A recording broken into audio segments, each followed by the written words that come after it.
What first got you excited about blockchains? Think about it. Oh wait. I bet it wasn't multi-million-dollar hacks, exposed data, or finding somewhere safe to store your seed phrase. Was it? Maybe it was the idea of decentralizing a broken financial system. Maybe it was imagining a world where people own their own data and get to sharing the value it creates. Or maybe it was the promise of a fundamentally better way of connecting, communicating, and transacting. The next phase of the internet that empowers us instead of exploiting us. So why hasn't that happened yet? Why are we still living with the same broken system that blockchains promise to fix? It's because blockchains can't keep a secret. Enabling open, transparent systems was only the first half of the challenge. For blockchains to really change the world, they also have to be able to protect our sensitive data when it matters. And that's why we built Midnight, to bring down the final barrier to mass adoption and unlock the full potential of the decentralized web. Let's build the internet we deserve, together.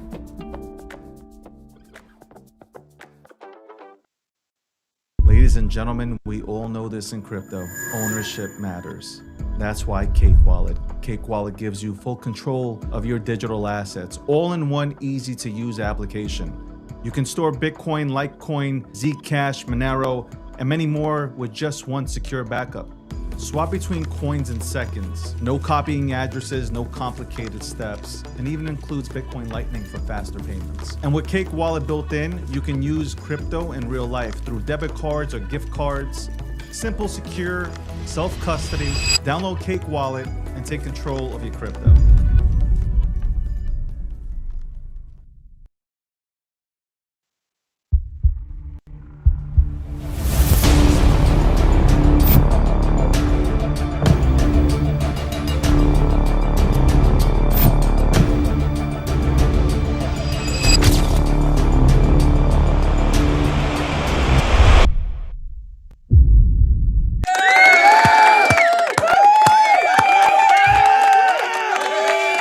Hi, my name is... Well, we're back with the breakdown. You guys can download the other episodes before episode 700, which is today. 700 episodes.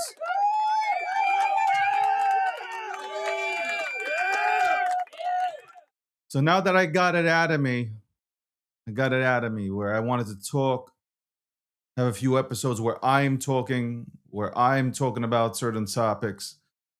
Now we go back to bringing on guests here.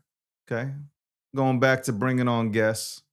Shout out to everybody tuning in, by the way, from TikTok to Getter to Truth Social to, of course, Twitter.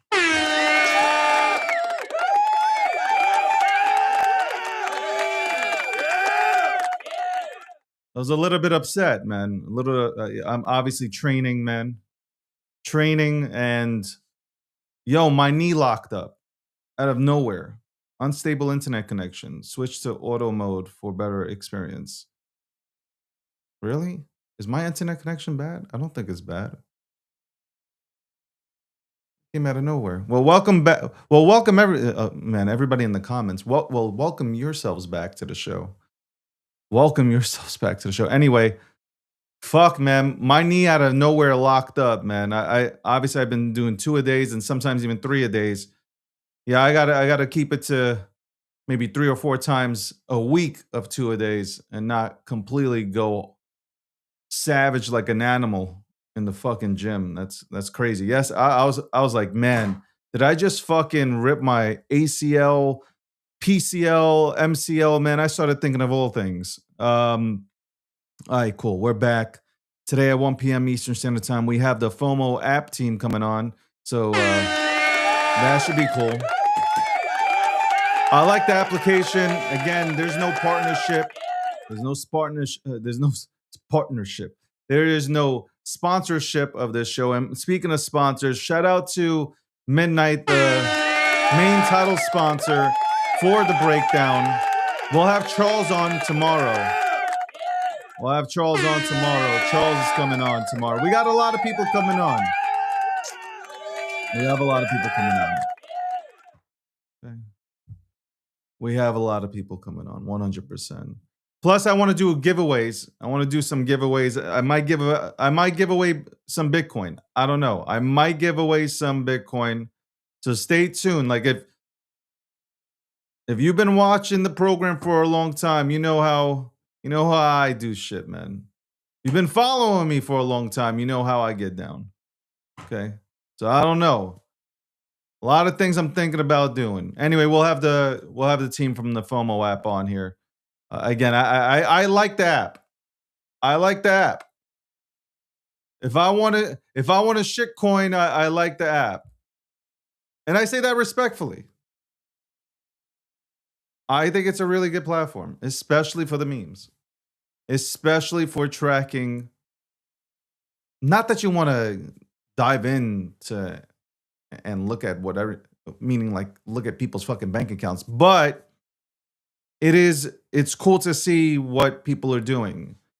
So people are coming on to FOMO and they're trading and they're putting their wallets and their portfolios out there. That's dope. I think that's dope as shit.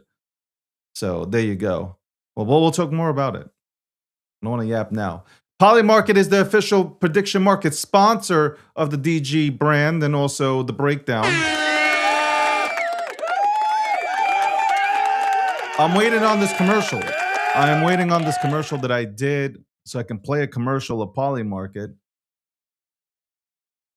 I don't know what the fucking holdup is. Also, shout out to Cake Wallet. Cake Wallet, honestly, is doing big things in at Bitcoin 2026. They right in front of they're like right in front of the live desk that Bitcoin has there, where they're streaming, obviously what's happening every single day. The news desk right there, really nicely done. I gotta tell you, Cake Wallet has some nice colors to the brand. The brand colors are dope. It's good to see Vic out there, Seth doing all his rounds. I've been watching that. Also, they added and I'll talk about this. Maybe I'll bring her on also. A new marketing manager. I've known her for years in this space. She's done a hell of a job, especially with her content. We'll talk more about that. And also, People's Reserve, CJ's out there. The whole team's out there. Go ahead and say hello to them.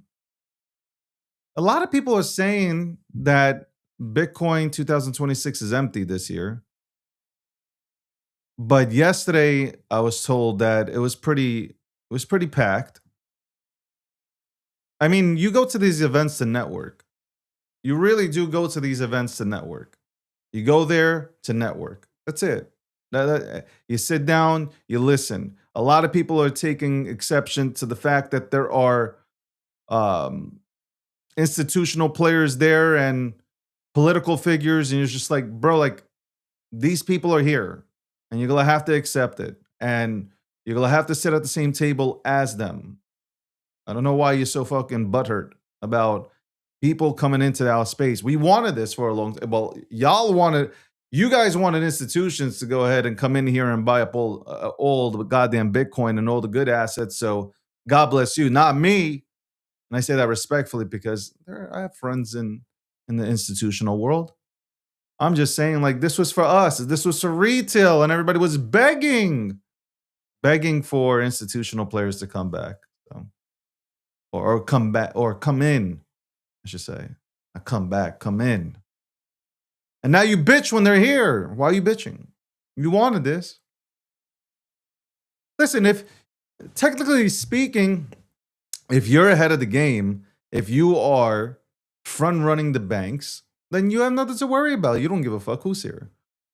You don't care if your uncle with smelly balls comes in the motherfucking place. You don't care. Why would you give a fuck? Who cares? Let them come in. If you have been accumulating these assets for a long time now, you don't give a fuck. Like, you just don't care. You don't care. We'll talk about this whole later on, probably at like 1:30. I'm gonna break down some other shit that I don't know. I ain't feeling it. So we're in a decentralized space, and we're trying to go and centralize it in a sense. And again, I'll go ahead and touch on that. We got Landy here for 15 minutes to go ahead and break down the markets. Let's bring him right in. Let's bring Landy right in so we can break down the markets. Again, folks, we are back. Oh, man, it feels good to be back on the breakdown. Hello, Landy. Good morning to you. What's going on, man? Why Hello, don't I? David. Hey, how are you? Hey, congratulations on episode 700, sir. You finally One- made it. 700 official episodes. It's more than that.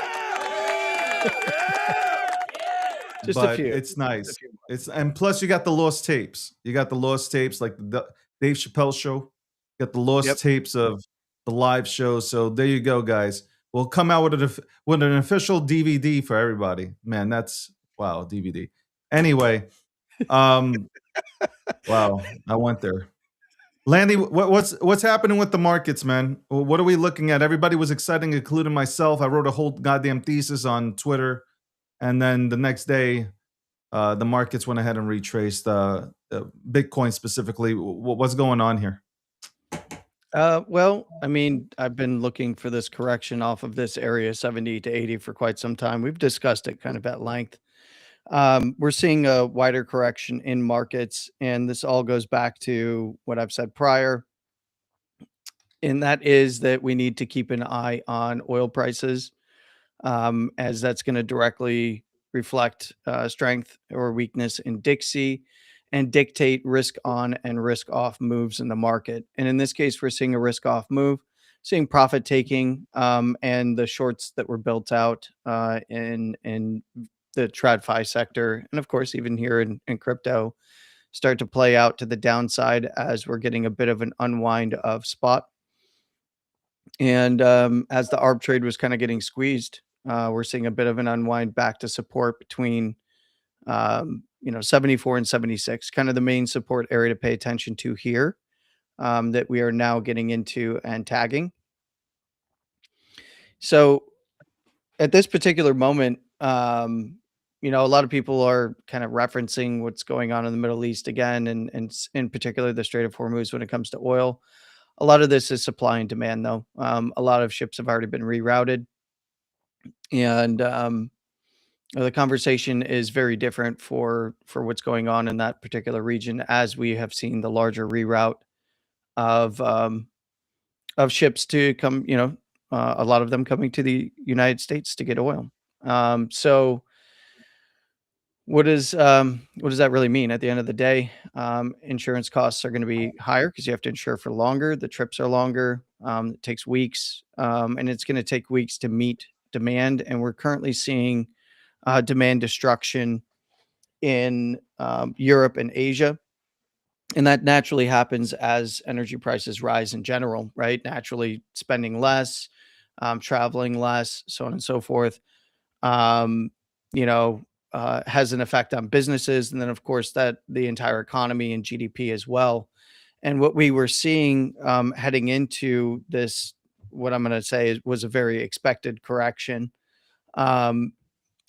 is that we've seen that while oil was headed up, we continued to see traditional markets and even crypto to a certain extent head up, and continue to stay strong. And I had mentioned that the higher oil goes, the more it's going to erode the bid, meaning that bid's going to dry up.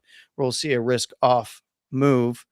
Obviously, a lot of people are saying like, oh, well, it's because of FOMC. Well, we've also been waiting for this move in oil.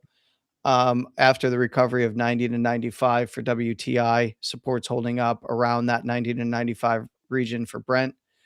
And, recovering some of the key daily overhead areas of resistance at higher prices, and breaking the downtrend is what's triggering the sell-off. But the reason why we saw everything floating up at once is because as you get demand destruction in other countries, it starts to affect the economies.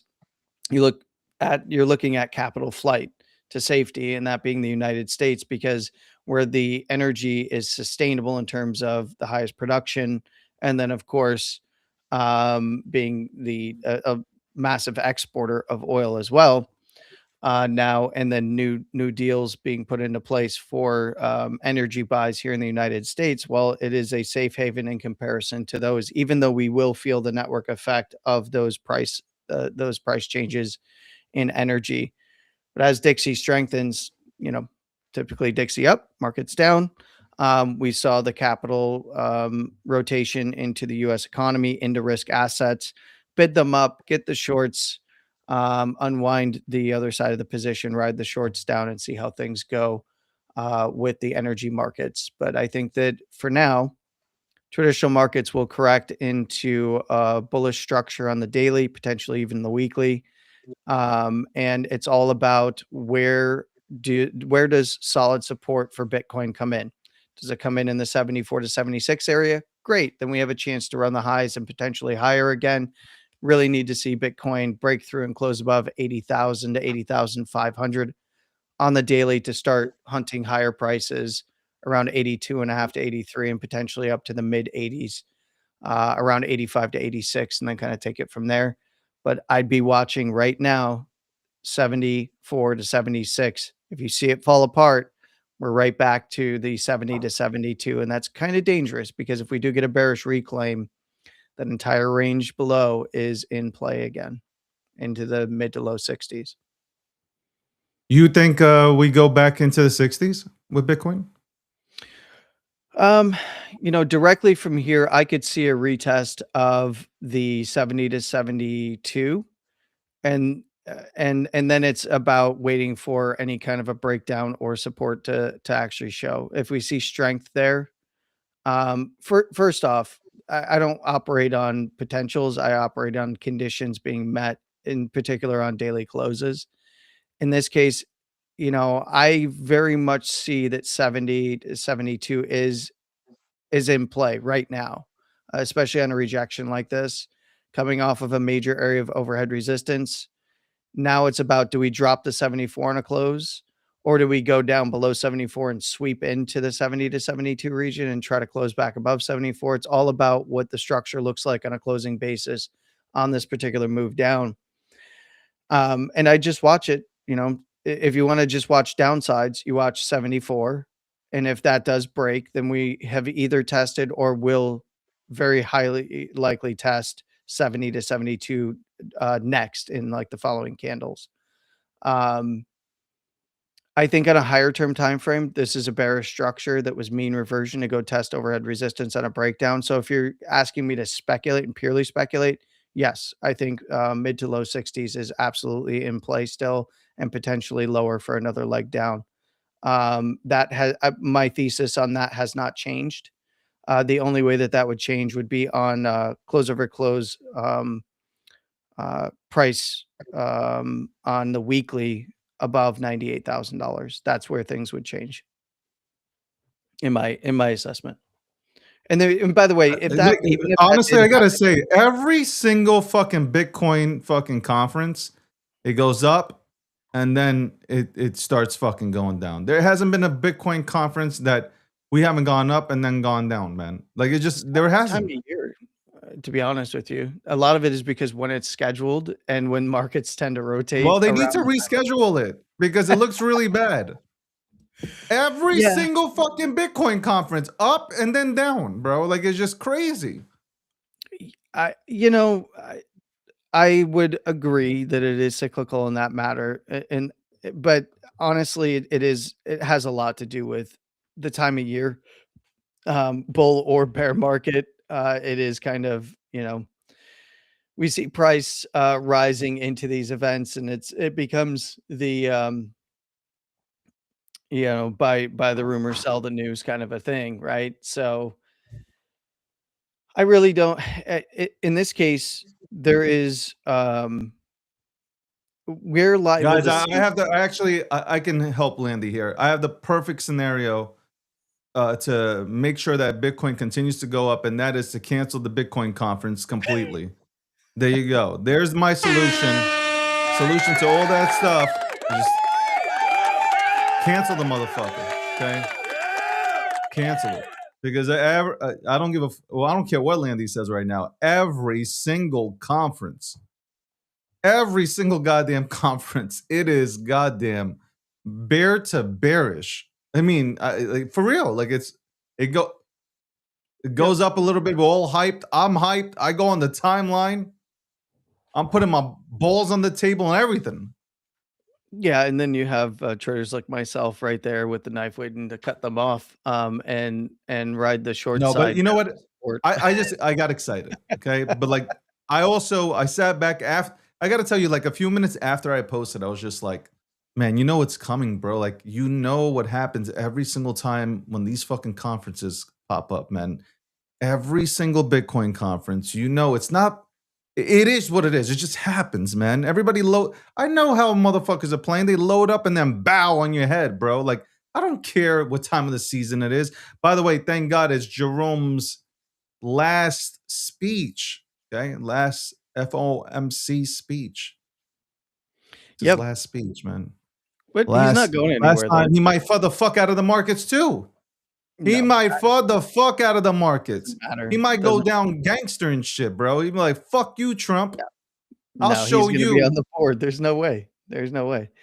He's a banker. They're not going to be direct with you anyway. They work in the shadows. All right, so he would never tip his hand just to poke Trump in the eye. In this case, there's other ways to sabotage the potential agenda just by sitting on the board. So you know. By the way, I don't think there's going to be any rate change. There's no reason for a rate change right now. He's going to talk about some of the risks to the economy in terms of the most recent numbers, but realistically, parsing through the data right now, what you really need to pay attention to when it comes to the economy is a few different vectors. Like we know, and many people already know this, whether you don't like Trump or you love Trump, doesn't really matter, that we are the world's number one producer of oil and natural gas, right? And now we are exporting at an exponentially higher rate. So what you need to pay attention to now is what is the onshore inventory looking like? Because as we have more and more tankers headed into the Gulf and more ships headed into Alaska to fill up, we need to see how well our system is doing under stress here, right? Because we are reallocating to export a lot at this particular moment, but we also have at home demand, so we want to see kind of what that balance is like, right? In this case, we are going to get, and in fact, we did get crude oil inventories that came in today, and that is something that you do want to watch. Um, Yeah, actual less than forecast, good for currency. Why is it good for currency? Because you see prices rise, and in fact, down 6.2 million barrels. So this is quite a change from last week. And in this case, it's less about the estimates and more about what is the input average versus what is the reserve, right? So in comparison to our demand and how much we're exporting, the more stress is just supply and demand. The more stress that's put on the supply by increasing demand, the higher prices go. And oil is very sensitive to that and very sensitive to um, supply disruptions because demand is ever present, right? And that is what I think is an easy shortcut to watch what's going to happen in markets next. Now, again, there is capital flight out of European and Asian nations into the US markets that could buoy traditional markets um, and keep the stock markets nice and healthy in terms of price structure. But what ends up happening is the higher the energy prices go, then naturally we start to see the economy slow down, right? And not only do we see the economy slow down, but we also get inflationary pressures on the economy at the same time, which is, these are two things that the Fed typically cannot um, tackle at the same exact time, right? Because you raise Yeah. rates in order to drop inflation, um, But if you have an underlying energy inflation issue in terms of pricing, it is very hard to knock down without that natural demand destruction, which takes time. But it's going to hit, and it's already hitting Europe much harder than it's hitting the United States. And that's where, capital flight to the US economy and markets, I'm on the side of will remain strong. So Yeah. I'd be watching crude oil inventories, for those that wanna just, check on it on the retail side. You go to Forex Factory and just look at the US oil inventories, crude oil inventories, and then keep a close eye on natural gas storage as well. Now, it's not gonna be as important this time of year because we're coming out of, winter into spring. You don't get as much stress, on natural gas that would be needed for heating, right? Like what we saw during the cold snaps. We saw natural gas spike up in the cold snaps. That's less of an impact, but I would keep an eye on it to see, kind of if we are exporting more during this time period, which obviously would bring in a lot of money to the United States. So, and then there's a few things. After Powell speaks today, we have the core PCE, which is the benchmark metric that the Fed uses to gauge inflation, which has stayed very steady despite all of the screaming and crying about inflation. PCE has been pretty flat. So that is something to watch as we have seen now elevated prices for energy, in particular, obviously petroleum products, and see if that starts to show itself in PCE and PCI, and that is, even though we are knocking out the more volatile energy markets, it has a network effect throughout pricing, right? And that's my point. So for those that are like, well, that doesn't measure energy markets in there, it takes out the short term volatility from these markets when they're measuring PCE. That's why it's remained flat. Well, yeah, but if we start to see that costs are increasing across the board, it's the energy markets that are having the underlying impact that then makes its way to PCE. That would force the Fed to act, which means that Warsh would be in an interesting position if we do see inflation starting to hit because of that. But yeah, I mean, today Powell's probably going to talk about that stuff. The market's going to have lower term time frame moves to grab liquidity on both sides, and then we kind of gauge things from there. We've needed the correction in traditional markets. Natural area to correct from for Bitcoin off 78 to 80. So it's all about where do things settle out in terms of supports over the coming days. And I think by Friday we'll have a pretty good idea on the outlook. And last question I want to ask you, Landy. What do you think about, since we're speaking about traditional markets, do you think we still make some new all-time highs in the S&P, and or do you think it's over and we're retracing here? Well, I mean, this is the first kind of daily move down to put in a high since, last week. We did kind of try to put in the high. It was abated ever so slightly in a sharp move down. And then we immediately moved on to new all time highs to 715 for SPY. And I'll be honest, and that's 7150 for SPX. So we we could very easily test down 690 to 695 and then see further new all-time highs for something like SPY. Nasdaq obviously I think would continue. Um, Dow rejected off of its prior high consolidation. Now it didn't hit its new all-time. It didn't make a new all-time high, but if we see like a correction down to like the 690 to 695, and then we see a nice move back to the upside, new highs are in play. And I would even give it down to 680 to 685. Those are the two big areas. So 690 to 695, 680 to 685 for SPY. And I would watch it carefully because if it corrects to the higher side, the highs are back in play, above 115, 715 rather. I'd be looking, the 720s very quickly and then potentially all the way up to the 730s to 735 area for new highs. If we get a shallow correction that holds support on the prior all-time high consolidation before the big move down, the big correction down, coming into April, I think that we would have a solid chance at newer highs than not. 680 to 685, I'd be careful, but still an area that we could see the potential for new highs in the more near term than not. But if it starts to get below 680, we're going for a gap fill. We had a massive gap between right around an area of support and resistance at 660 to about 671, 672. That would be the next big area. And then I think it'd be a while before we saw new all-time highs if we start to drop 680 on like a close coming into a weekly. If it's just a daily sweep, then it still preserves the opportunity. But right now, it's just a pullback. We'll see where things go by the end of the week. Well, we shall see. A lot of people are calling and saying that I don't know. I've seen some things on the timeline. People saying that the traditional markets are going to collapse. I don't know. I don't see it, but Well, I don't know. I don't know. I'm not Miss Cleo either. So like I don't know. I Do I mean, think they're going to collapse? I don't know. I'll share this Well, with you.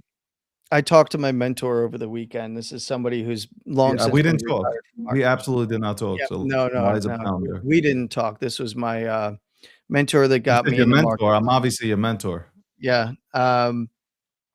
And their opinion is one of the markets will collapse and a lot of the overvalued garbage is going to look, everything's way, way out over its skis in terms of valuation.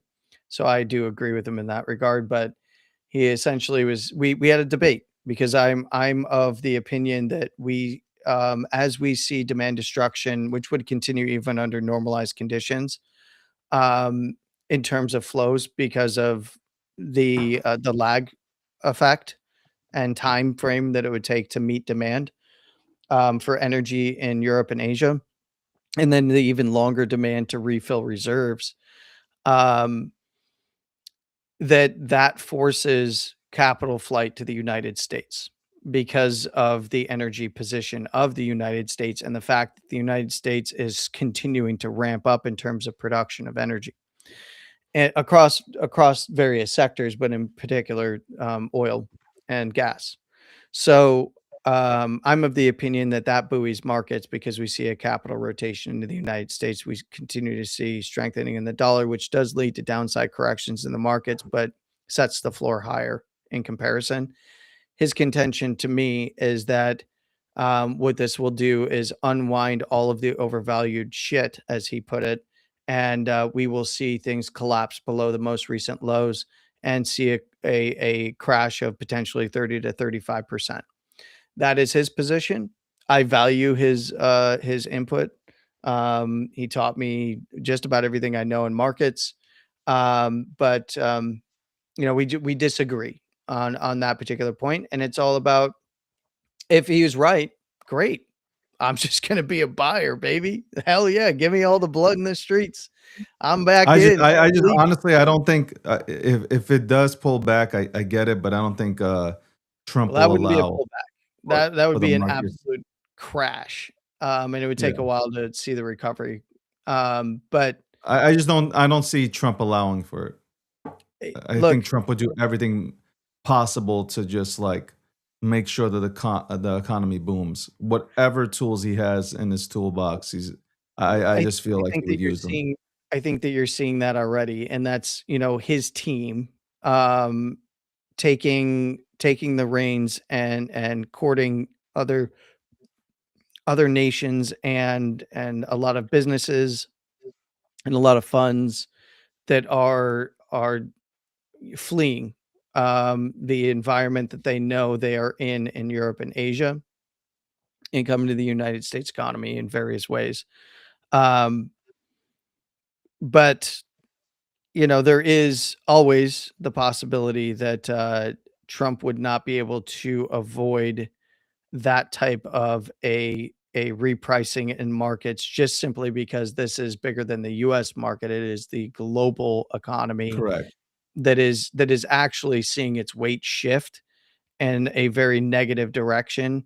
And once that house of cards starts to collapse, the United States, honestly, a lot of people be like, oh, well, then it's regime change. Dollar's going to go away and China's going to take over and they're going to do deals with Iran. And this is all just part of BRICS and da da da. Like, yeah, no, I don't. No, the United States comes out the other side in a much stronger position in that type of a scenario anyway. And I think that the United States is coming out of this either way in a much stronger position on the economic side of things. It's about continuation of that type of those types of policies, and they don't get reversed in another administration. On the trajectory that we're on, this is going to start to see we'll start to see a monetary um a monetary regime change, much like what Besant said that he wanted to oversee as a monetary transition. And we are seeing it. We're in the process of it, and we're we're pretty much playing out exactly what Besant and the national security team pointed out when Trump first came into office. Like everything kind of is falling into place in accordance to exactly what they had written about and what they had talked about. And we are now seeing it. That doesn't mean that there's not challenges along the way, especially on the economic side. But, you know, when you're the world's top energy producer and proving to the rest of the world that, yeah, the whole Green New Deal thing, probably not such a great idea because you still need oil and gas to make it all go. And if you aren't looking out for your own, and stocking up, you're going to end up screwed. And now a lot of Europeans feeling the pressure right now. A lot of European nations that absolutely are being forced into a position where they have to readjust because this is now the this is the wake up call. Hopefully that they needed to start taking control of their own destiny when it comes to energy and not trying to outsource it to bodies that will bankrupt them. We'll see though. Damn it. I'm here, right? I'm here. Cool. You're here.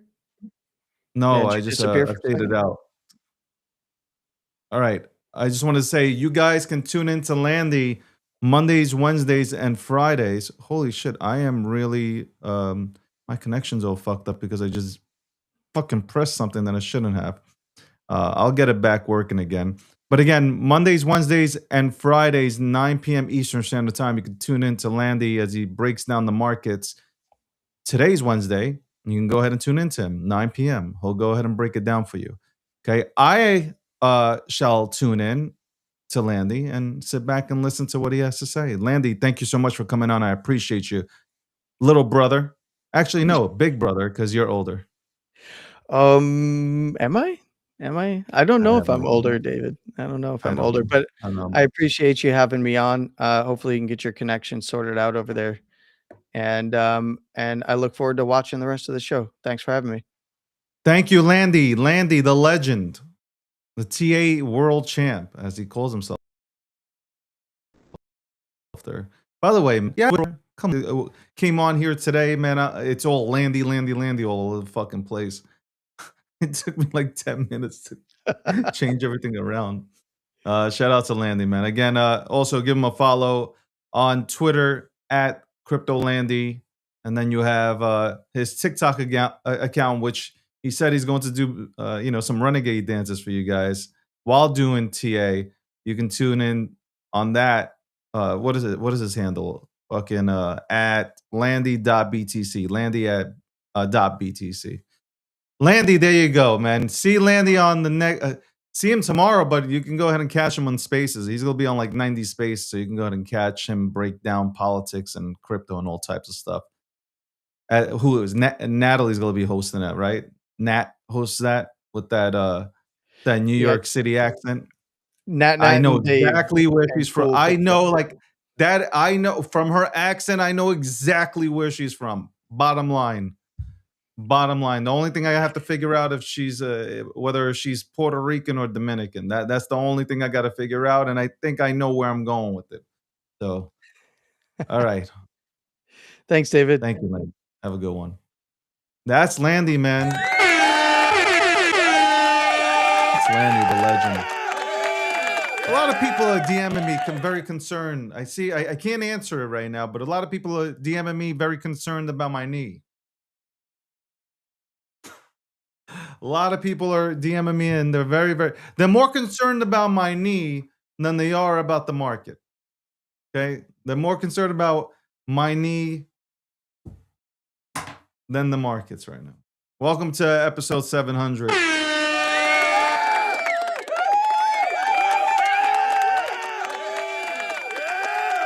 Could we have Michael Saylor on?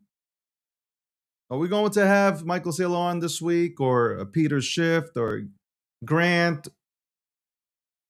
Tom Lee, Patrick Bentley? I don't know. You'll have to tune in. You're like, oh my God, here we go again. Some comments in this live were filtered to protect the community's experience. Now, I don't know what was said here today. What have we been talking about, ladies and gentlemen? We've been talking about the markets. So I don't know I don't know who that offends.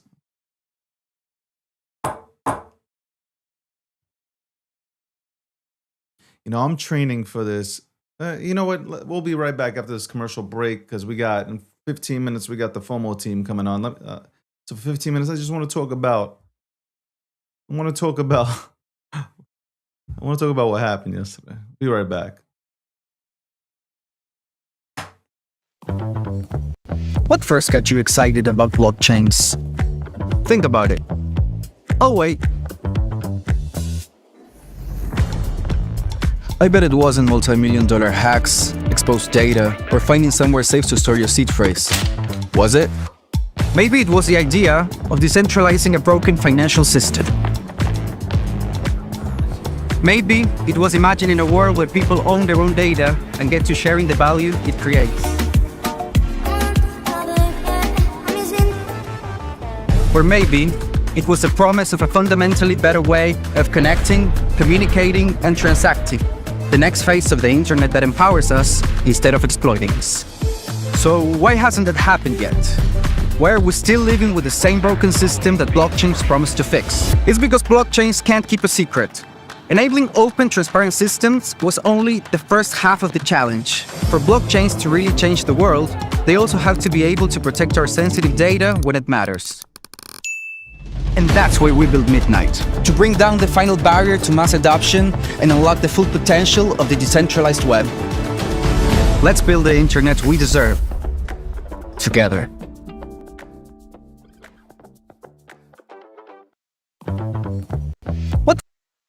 Ladies and gentlemen, we all know this in crypto. Ownership matters. That's why Cake Wallet. Cake Wallet gives you full control of your digital assets, all in one easy-to-use application. You can store Bitcoin, Litecoin, Zcash, Monero, and many more with just one secure backup. Swap between coins in seconds. No copying addresses, no complicated steps, and even includes Bitcoin Lightning for faster payments. And with Cake Wallet built in, you can use crypto in real life through debit cards or gift cards.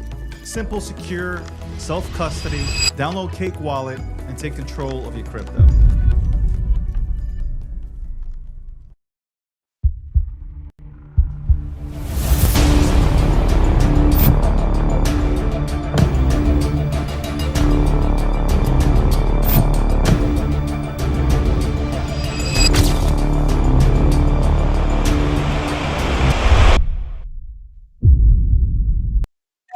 We're back.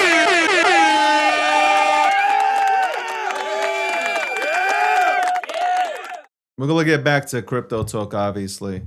You know, I fucking ordered this thing. I won't tell you what I ordered, but I ordered this thing, and they said it's going to come Tuesday, and then they had to reschedule it for Wednesday. Like, what the fuck, man? What the? And you pay extra money for this shit too, right? So you expect the shit comes on the day that's stated. It's so fucked up. It really is. It's absolutely fucked up. I'm actually sitting. So yesterday, I'll be quick with it. Unless you guys want me to hold this story, I can hold this story for later. But yesterday, fuck it. I'll say it quickly. Yesterday, I come into my office. I'm doing some work, and all of a sudden, my knee locks. I've never had this in my life. Never. Okay. And I played hockey for years, decades. I've never had it. I'm talking about I was slammed. Like, I'm talking about middle of the ice, fucking destroyed type of things. Destroyed. And I still got up like nothing. Still got up like nothing happened. Still kept on going. I sit in my goddamn chair and my knee locks. Like, but not like a total lock, not where you couldn't fucking move it. But like every time I would go forward or backwards, it felt like, yo, my ACL's about to pop. And I started like I started feeling my ligaments and shit. I was like, what the fuck is going on? I was saying, what the fuck is happening? I'm telling you, man, there are some evil people out here that wish bad things on people. And nothing's popping. And there's like, I'm telling you, I was going back and forth. Nothing. The fuck? What are you talking about? Ginger and turmeric. What are we talking about? Would you want me to rub some turmeric on my knee? What are we talking about? No, it has nothing to do with age, okay? It has nothing to do with fucking age. Trust me. Nothing. Okay? I move faster than fucking 20-year-olds, man. Relax. There's nothing. Absolutely zero. I'm stronger now than I was at 20. And I was pretty strong at 20. I realized where everything went wrong. Like, knock on wood, it's better today. But I was maybe 2 seconds away from saying, okay, I will see a family member and let them look at the knee. I was 2 seconds. I'm very stubborn. I'm a stubborn son of a bitch. Like I am 100% fucking stubborn. Stubborn what? That is my sign. Sagittarius, stubborn as fuck. This is nothing age related. This is fucking people wishing your legs fall off or some shit. People are wishing you not to compete in the Ironman competition. This is people wishing you not to compete in the Spartacus. I'm telling you, man. It's a little bit scary putting out like your personal details out here because motherfuckers just wishing you bad.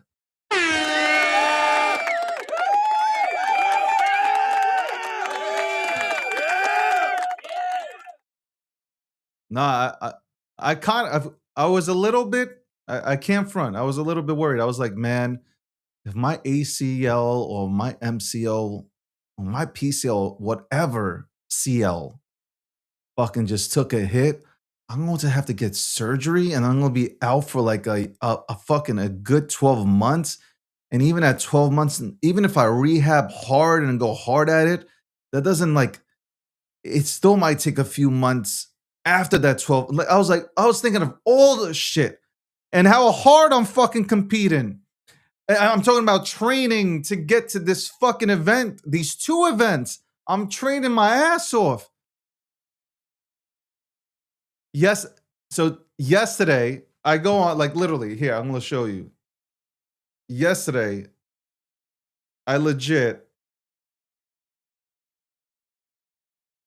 Fuck is it? Fuck is it, man? Tell me my shit disappeared. What the fuck is going on? Okay, there we go. I don't know if you can see this, but that's my leg. Hold on. That's my leg. By the weights, I said, you know what? I was told, yo, don't work out. I was told yesterday, Dave, don't work out, don't train. I said, fuck that shit. I said, absolutely not. Let me fucking get this Band-Aid on my leg. Let me tie this shit up, man. I am training. And I did. And yes, I was scared because I thought I might hear a pop.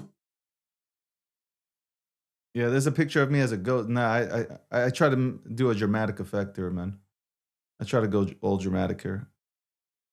No, but like legit, like that might, well, whatever. You can't fucking see it. I would have to fucking post it up. I'll post it up, but I was pissed off, man. I was so fucking pissed. I was so pissed, man. I gotta sage myself.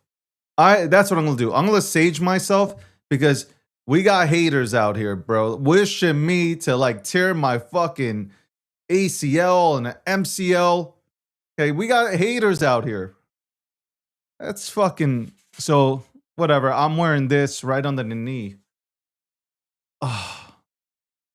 I'm wearing a brace right under my. It goes right under your fucking knee, man. Feeling good today, though. Going back at you. I don't know. It might have been born for you, motherfuckers, but it should be inspirational. I actually posted. No, I did post it. I posted it on Instagram, and somebody told me, "Yo, man, like you shouldn't be working out because it can be."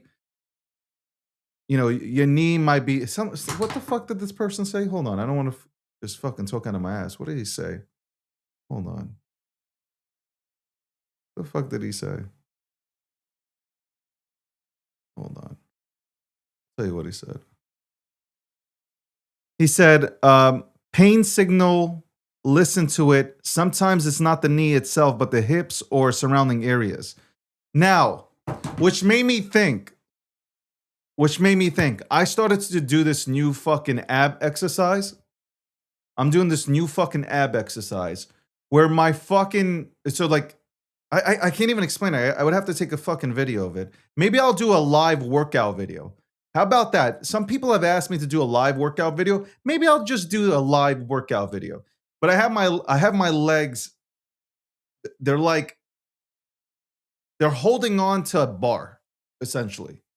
And I'm pulling up. I'm pulling up. And I've been doing this for like 3-4 days straight. And I'm doing like at least 4 to 5 sets of these things. But like when you're pulling up, you're also using your quads and you're obviously using your knees. And I'm thinking to myself, yo, did I overwork my fucking knee? Your body is telling you to slow down. Maybe fuck what it's telling you. I don't give a shit what it's telling me. I don't care. I don't give a fuck what it's telling me. You know, the bad thing about one I have, you know, everybody has flaws. Nobody's perfect. Nobody's fucking perfect.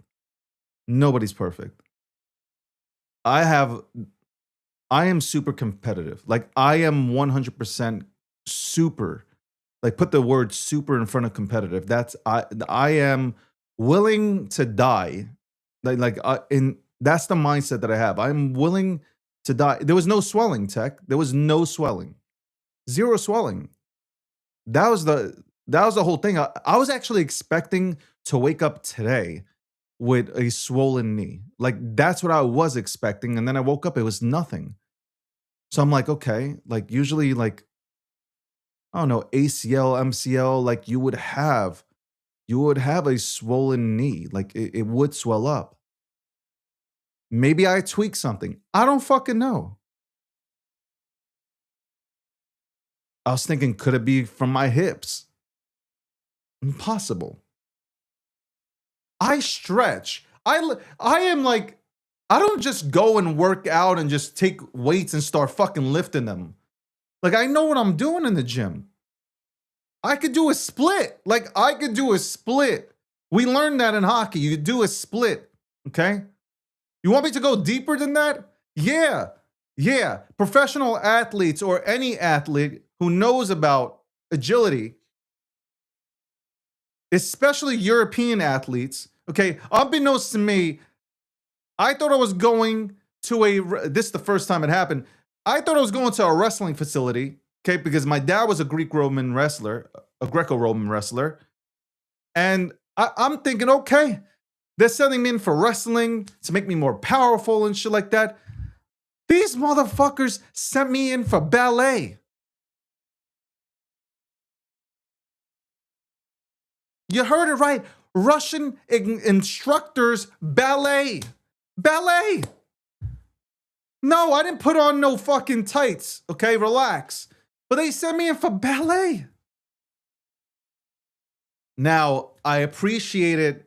I appreciate the shit now because, like, looking back, it did help me with agility. It made me stronger on my legs, made me faster. Acceleration is better. So, yeah. I also thought the same. I'm like, what the fuck? They made me do, like, it works. Yeah, I can't believe no. I wasn't no goddamn tutu. But I could do a split. You know, I can. No, none of that. None of that. By the way, I'm screaming at the TikTok audience. They're talking about I'm in a tutu and shit like that. Anyway, we'll be right back after this commercial break. Shit, I'll tell you about. Yeah. Thanks, Mom. Thanks, Mom. What the fuck were you thinking, Mom? What first got you excited about blockchains? Think about it. Oh, wait. I bet it wasn't multi-million-dollar hacks, exposed data, or finding somewhere safe to store your seed phrase. Was it? Maybe it was the idea of decentralizing a broken financial system. Maybe it was imagining a world where people own their own data and get to sharing the value it creates. Or maybe it was the promise of a fundamentally better way of connecting, communicating, and transacting. The next phase of the internet that empowers us instead of exploiting us. So why hasn't that happened yet? Why are we still living with the same broken system that blockchains promise to fix? It's because blockchains can't keep a secret. Enabling open, transparent systems was only the first half of the challenge. For blockchains to really change the world, they also have to be able to protect our sensitive data when it matters. And that's where we build Midnight, to bring down the final barrier to mass adoption and unlock the full potential of the decentralized web. Let's build the internet we deserve, together.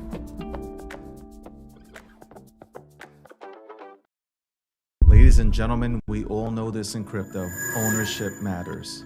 That's why Cake Wallet. Cake Wallet gives you full control of your digital assets, all in one easy-to-use application.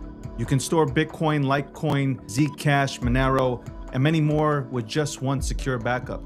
Swap between coins in seconds. No copying addresses, no complicated steps, and even includes Bitcoin Lightning for faster payments. And with Cake Wallet built in, you can use crypto in real life through debit cards or gift cards. Simple, secure, self-custody. Download Cake Wallet and take control of your crypto.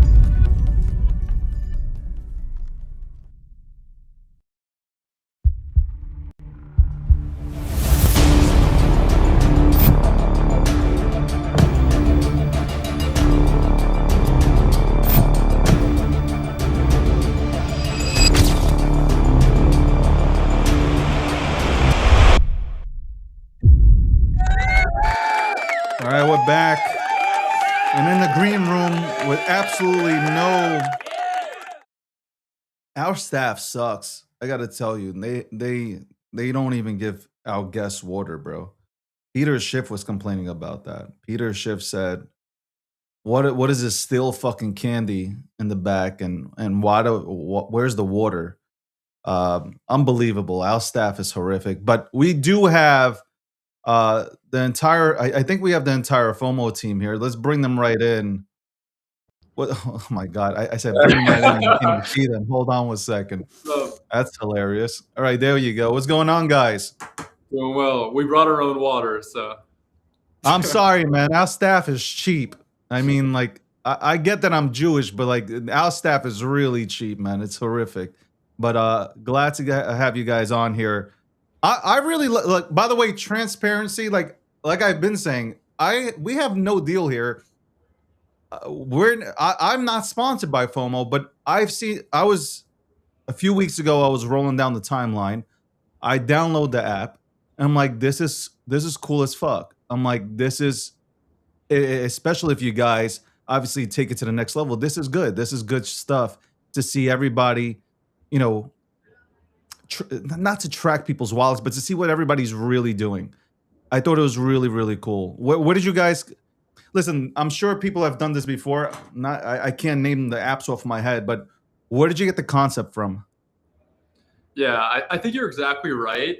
So the beginning concept came from just on-chain trading being absolutely abysmal. Like if you want to trade on Base or Solana, you need a bridge and you need to onboard through a SEX, and it's just a terrible experience. So we wanted to bring it all in house and make something super easy for people to use. And the end vision here is you'll be able to trade everything on FOMO, right? It's not a crypto trading app. It's going to be the largest trading app in the world. And you hinted on something really special, which is it's not even just a trade, it's to express opinions and information gather. And we believe that there's like these three waves of social media. The first one is basically just wanting to hang out with your friends, original Facebook, what Instagram used to be. Then it kind of developed to what TikTok is and Twitter, which is you're consuming content from people, like what people are writing. But the next wave with all of this AI slop is going to be your conviction on what you actually believe is what you're holding, right? What you're investing in. And for example, you could go on FOMO, be like, I think the strait's going to close, and you could short US equities in real time that are dependent on oil. You could buy the prediction market, the strait's going to close. You could long oil on Hyperliquid, and you could buy the meme coin on oil. So you'll be able to do all of these things, and creators like you will be able to build audiences there. And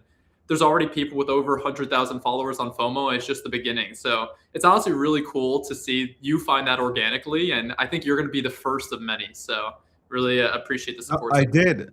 Nobody told me about it. I'm on X and I'm going through the timeline, and then somebody just puts out FOMO. I'm like, all right, let me go check this out. I go in there. The interfaces.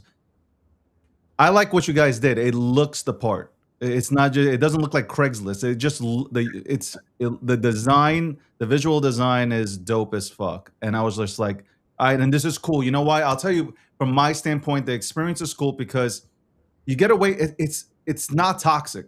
So like X is toxic, right? X is already toxic because it's social media. Now you add in crypto, it makes it 30x, that of the toxicity. But you're on FOMO and like there's none of that, and people are waiting for you to write a thesis. To me, I've been using the thesis as like, in some sense, as posting. Like, if I feel like posting every 5 minutes, that's what I'm doing. Might be annoying, but like some people appreciate it, some people don't. But I like that aspect. I want to see why people are going into certain assets. Like, why did you go into this coin? And I really want people to work for it to make me say, okay, I should go into this also, because they are selling me on this. And they're giving me good data as to why they went ahead and unloaded $3,000, $5,000, $10,000 in an XYZ asset. Exactly. And that's the beautiful thing, that to write a thesis, you have to own it, right? So you can't share that unless you also have conviction, and people will tell you to buy something for XYZ reason, and they're not even holding it. There's no transparency. And the blockchain was created as this mechanism to be fully distributed for you to have full transparency to what people are doing. But then we create all these applications where you fully obfuscate that, right? But with FOMO, you write and you express opinions, but you see where people's actual conviction is. So it's exactly right. You mind if I share my screen? I'd love to show you. Absolutely, go for it. On a, here's a, let's see. I don't know. Let me know if you see that. I don't know if it's there. Can you see this? Let's go. You see it? It's live right now. Awesome. Yeah, so if you take a look at, the exact thing you're describing, let's look at this like NEAT chart, for example. You can actually see everybody's thought pattern on this web app we just came out with, where it's like, okay, they're buying at this pattern. Why? NEATs are going to inherit the earth. And you get to just like have this experience where it's incredibly social. You can filter to only see your friends. You can have, size thresholds if you don't want it to be, bigger or smaller. So it's kind of the very thing you're describing, except you can visualize it on this like larger interface. And this is something we just came out with literally an hour ago. And I think it's going to be something that hopefully gets a lot of good feedback. That's cool. That is, because you guys, I got early access. Yeah. I guess I'm one of the privileged people to get access into the web app, which is cool too. I like, obviously, and a lot of people would rather be on the web. Some would be on the mobile. I get it, but I like to go ahead and look at desktop, and I think the features there are dope. Yeah. Is that what people are telling you? Rather desktop more than mobile? I think it's a mix. I think like power users, like people who really want to be deep in it, will use the desktop. But I think your normal person who wants to enter the market, get into the mix of, getting educated and buying things and figuring out their kind of own place in this ecosystem, they'll prefer the mobile. I think the world is going mobile, so that's equally as important, if not the bigger thing that'll onboard more and more people over the course of time. People are asking me, when is Ethereum stuff coming? They're like, where's Ethereum at? Why are they hating on Ethereum? I know you're not hating on Ethereum. I'm sure it's complicated. Yeah, so we haven't shipped Ethereum mainnet, mostly because there was like no activity there. But in the past few weeks, there's been tons of activity there, and it's really important for us for FOMO to be the place where every single asset on every chain is available. And there are some chains we launched last May, and there's been a bunch of stuff to build. So obviously, retroactively, there's a ton of chains to add, like Ethereum mainnet. Hopefully, in 6 months to a year from now, we're at a place where there's never any chain that is not available on FOMO, because we'll retroactively do the past ones, and then we'll have the future ones before they launch. We had a big web app launch today, so that is done now, and there's a few polished things to do there, but we will ship Ethereum mainnet very soon. That's like one of the next highest priority things on the docket. So, do you see yourselves taking on? Do you see yourselves taking on Pump.Fun, or they're not really competition?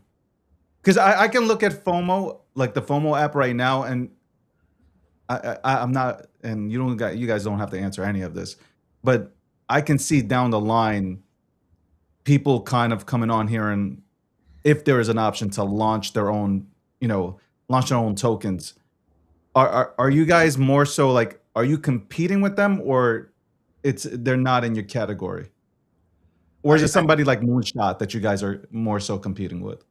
Yeah, I think competition is something that can be broad and also can be narrow depending on what you're focusing on. I think for now, we want to be an app that lets people trade and speculate on whatever they want. So that is our core business model. And, we hope that the right infra partners that enable all the other things to kind of exist in the ecosystem are able to do things in a way that grows the pie here. And otherwise, we just want to kind of focus on what we are excited to bring to the world.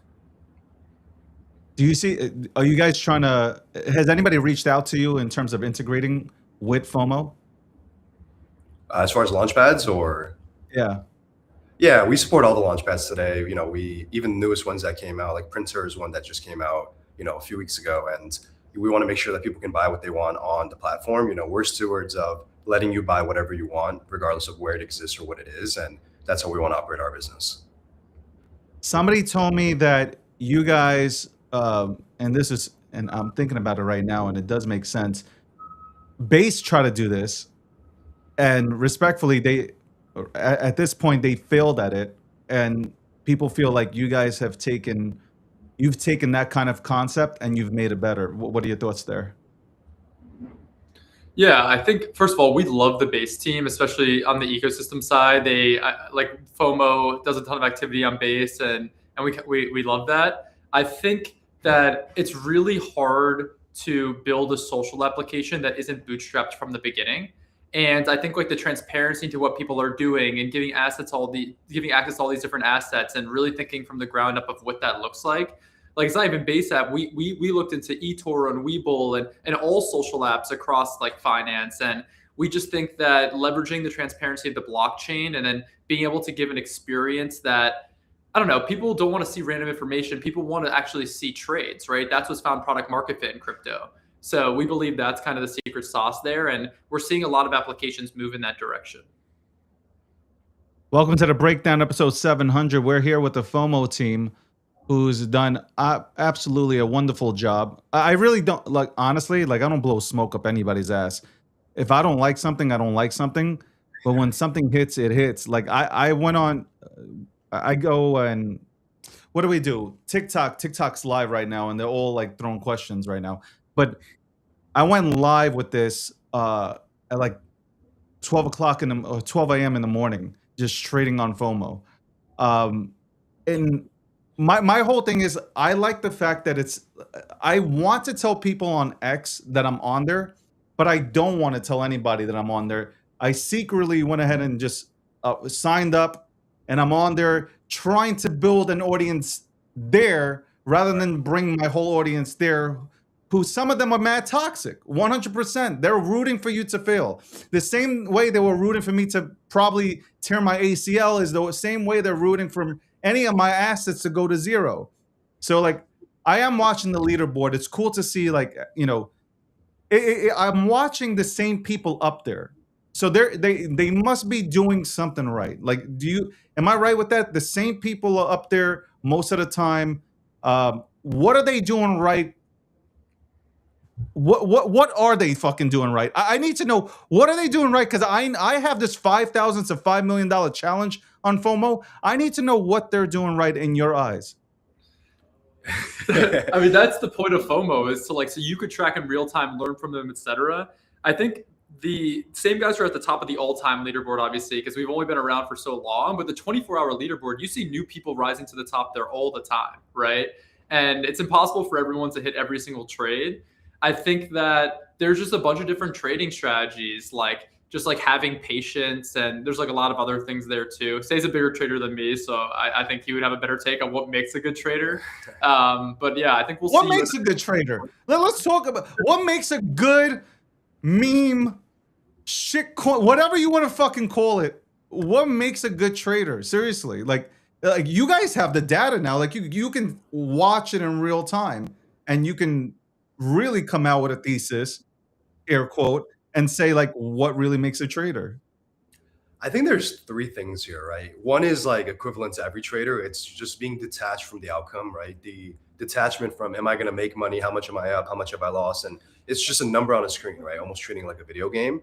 I think the second thing specific to this kind of industry is attention, right? Like how much attention are you paying attention to? What is the information sources that you're going, beyond and above to actually make sure you're plugged into, whether it's, the news, macro data, prediction markets, whatever it is that's kind of contemporary, people are really interested in being ahead of the curve there. And then third one, I think, is actually like the hardest one to quantify. I think it's taste. It's what makes something appealing to other people, right? What makes something, the thing that people want to buy and get behind? What is the cool meme? What is the next big thing? And I think that that's something that's a little bit harder to, I would say, learn. It's something that you kind of like have or you don't, and you unlock it over the course of time. So I think that the best traders at the top of the leaderboard have all of those things. And obviously the first one's important, right? It's like you need to be detached from it, and it's just a number. And, the outcome is the outcome, and you're not so much results oriented as you are system oriented. I think you have to be like absolutely just stupid. Like that's what I've been thinking like lately. You just have to, and I say that respectfully. You're when you trade in this market, you have to have an IQ below room temperature, because like if you come in acting like you're from MIT or Harvard, it doesn't make none of this makes sense. Like I saw a testicle, okay, doing numbers. Like I'm like testicle. Like I'm just thinking to my, he's laughing, but I'm thinking, what the fuck? What like if you look at the top, right, top 10, 20, like this is shit that doesn't make sense to somebody who graduated from an Ivy League school, man. It does not make sense. That's why I feel like you got to be an idiot and just, all right, I'm jumping in. This is.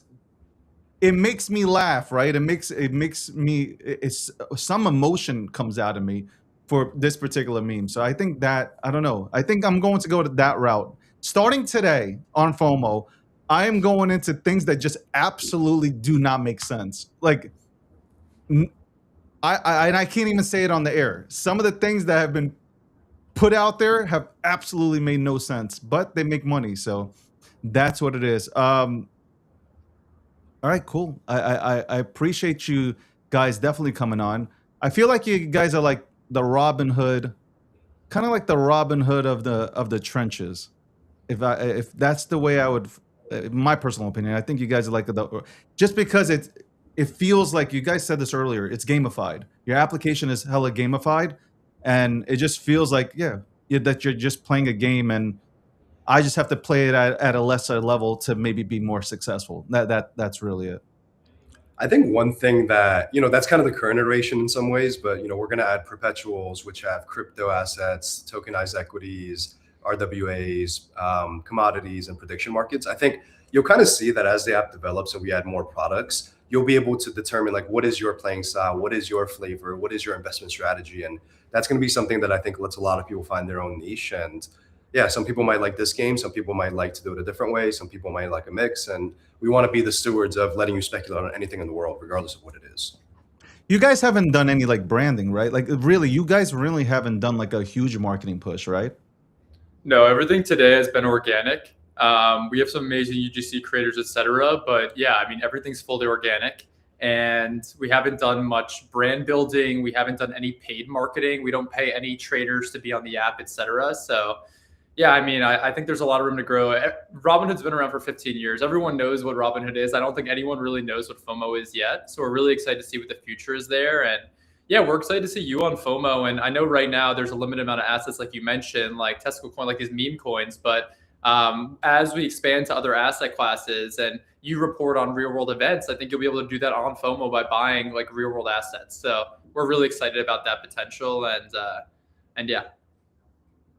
Not again, I'm not going to blow smoke up you guys' asses, but like you guys have the potential in crypto.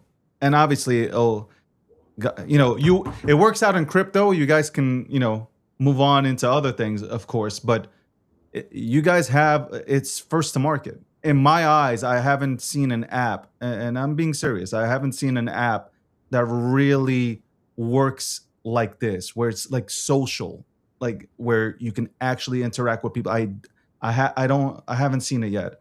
So I hope that you guys do win out. I'm going to continue to use it. I got to hit 5 million. Okay.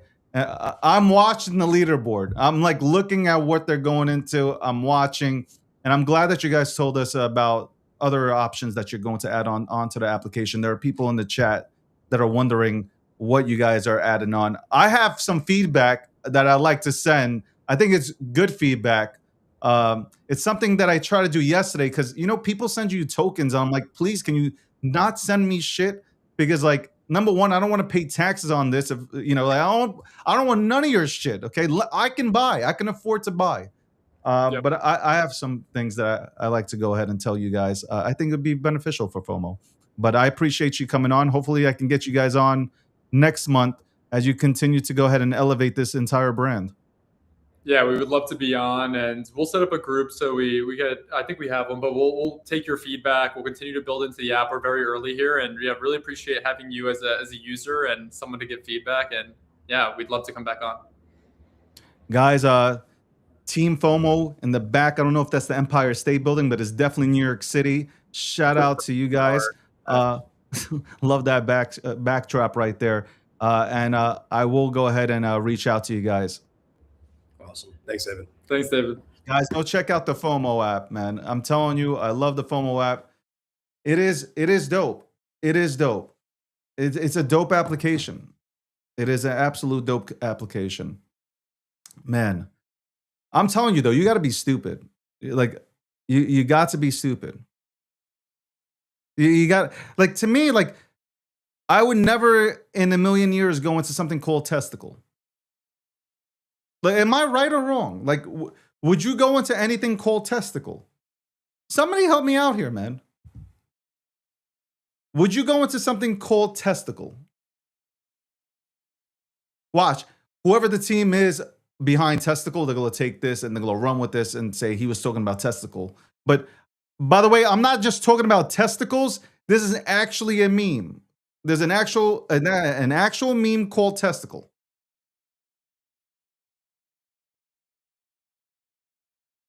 I don't know, man. I don't know. Like, you know what it is? You gotta be dumb.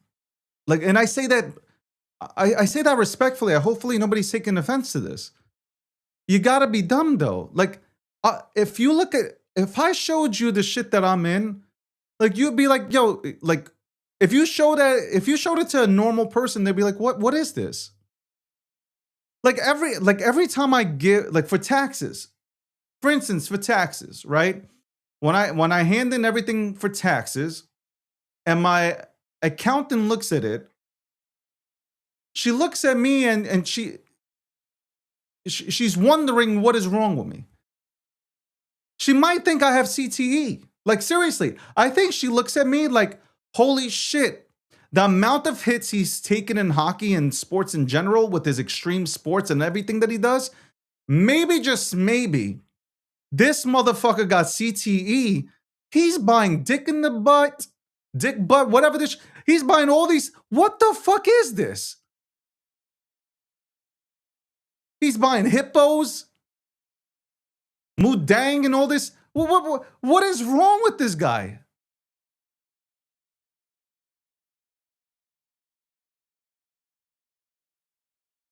They're like, he dresses the part, he looks the part, but his assets say otherwise. Do you imagine when, oh my God.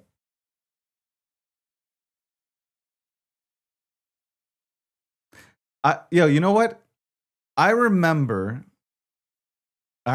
somebody tried to pitch me. I don't know if I'm even allowed to say this because TikTok, you know how TikTok is. But I remember somebody trying to pitch me on Sea Rocket. Do you guys, maybe you guys will understand what I'm saying, okay? I'm Sea Rocket. Now, I know a lot of people who got into it who made millions of dollars. I couldn't get into it. I was like, how do I get into this? Do you guys get where I'm going with this or not?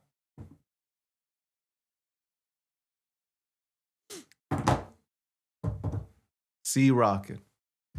Anyway, shout out to the FOMO team for coming on. FOMO's a great app. I like it. I think it's hella gamified. It doesn't feel like you're trading. But the reason why I said Robinhood is, and that's a high compliment. That is a very high compliment. The reason why I say Robinhood is because it's gamified. Then you think about the Base app. Base has tried this whole social experiment. It hasn't done that well. And I'm not shitting on Base either. I think Base is trying. And maybe it'll take them longer to go ahead and achieve whatever they're set out to achieve, their mission statement and whatnot. But I think FOMO, they don't make it complicated. And obviously, you got a leaderboard, so it's like, who doesn't want to be number 1? Who doesn't want to be number 10? Who doesn't want to be in the top 50? And so in order for you to be in the top 50, you got to work your ass off and trade and trade and trade. And also, it's an ego thing too. Pride and ego kick in when it comes to FOMO, right? People want to be the best. I want to show off that I am the best trader. I'm top dog here. So you have that where people are going to go onto FOMO and they're going to do everything possible to be top dog. Seen by the trenches. People might tell you that they don't trench, but they do. I've said this so many times. Bitcoiners claim that they don't trench. They trench. They do. They just don't tell you. So they absolutely will not tell you that they're trench and they're degenning.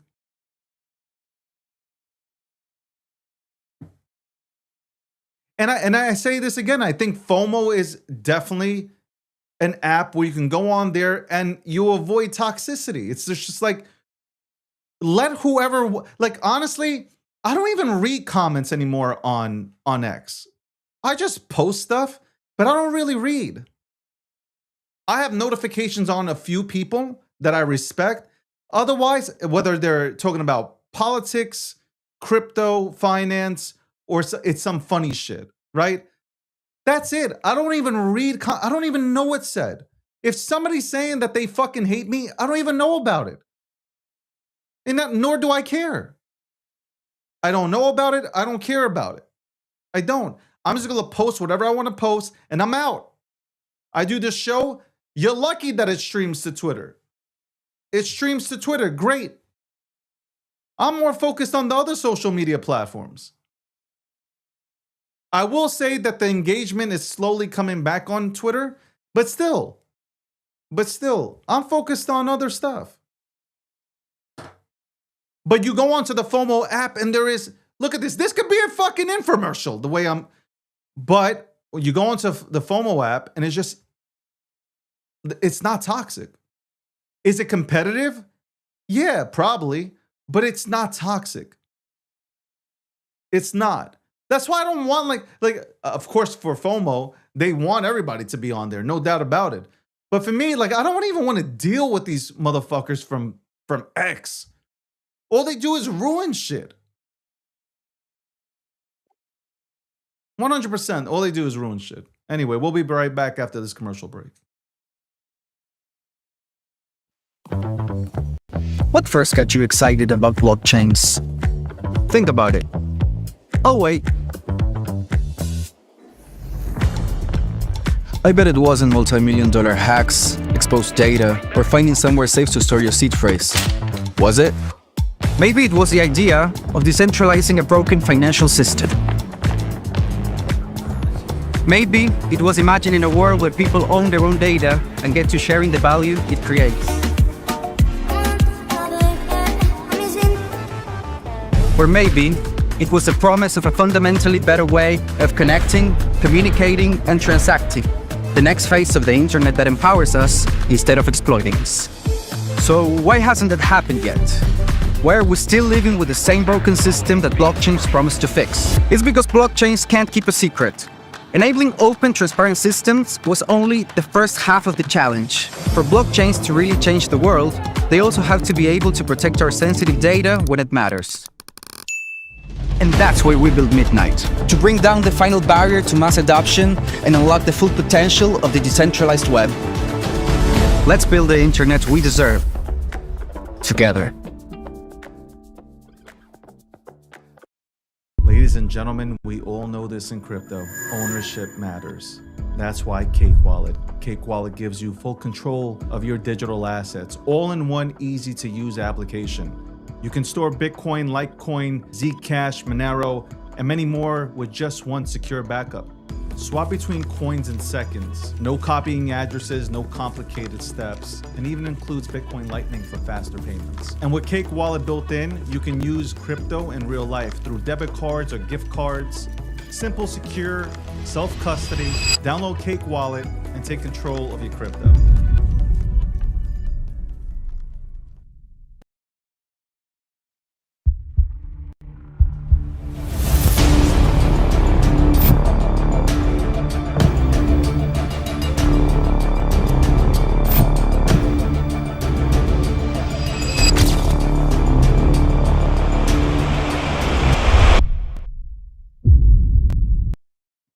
Welcome back to episode 700.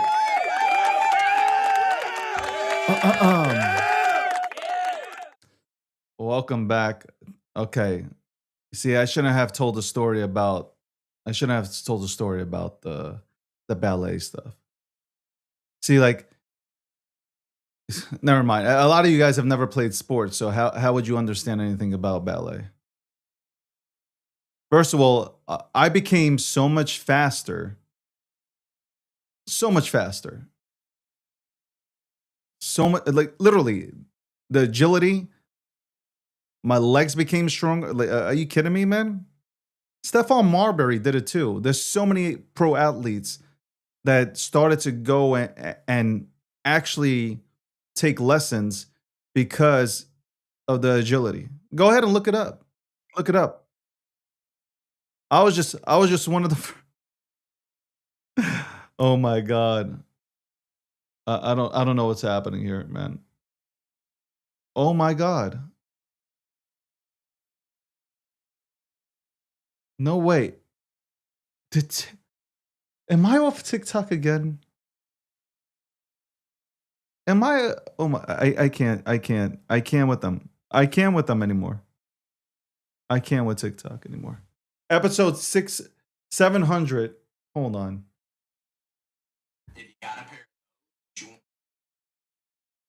Unreal. What the fuck? What the fuck again?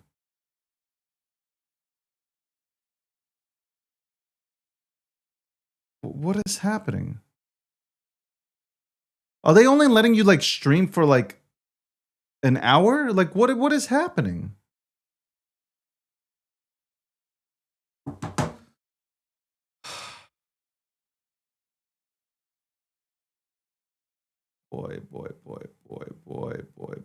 Boy. Oh, this is frustrating.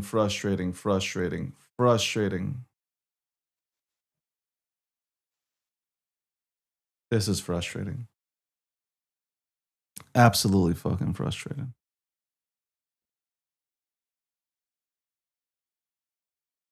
Absolutely fucking frustrating.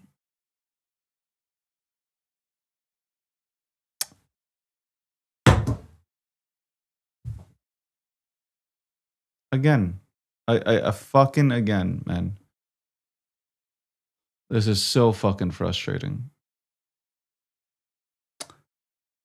The place, it's crazy. TikTok is legit one of the platforms that brings the highest amount of engagement. And here they are again. Like, what the fuck? What in the fuck? Like, what in the fuck? Thank God I am working on something to prevent any of this shit from happening. Thank God it is like a week or two away from actually coming out and it'll make life easier. But what the fuck? What in the fuck? It's episode 700.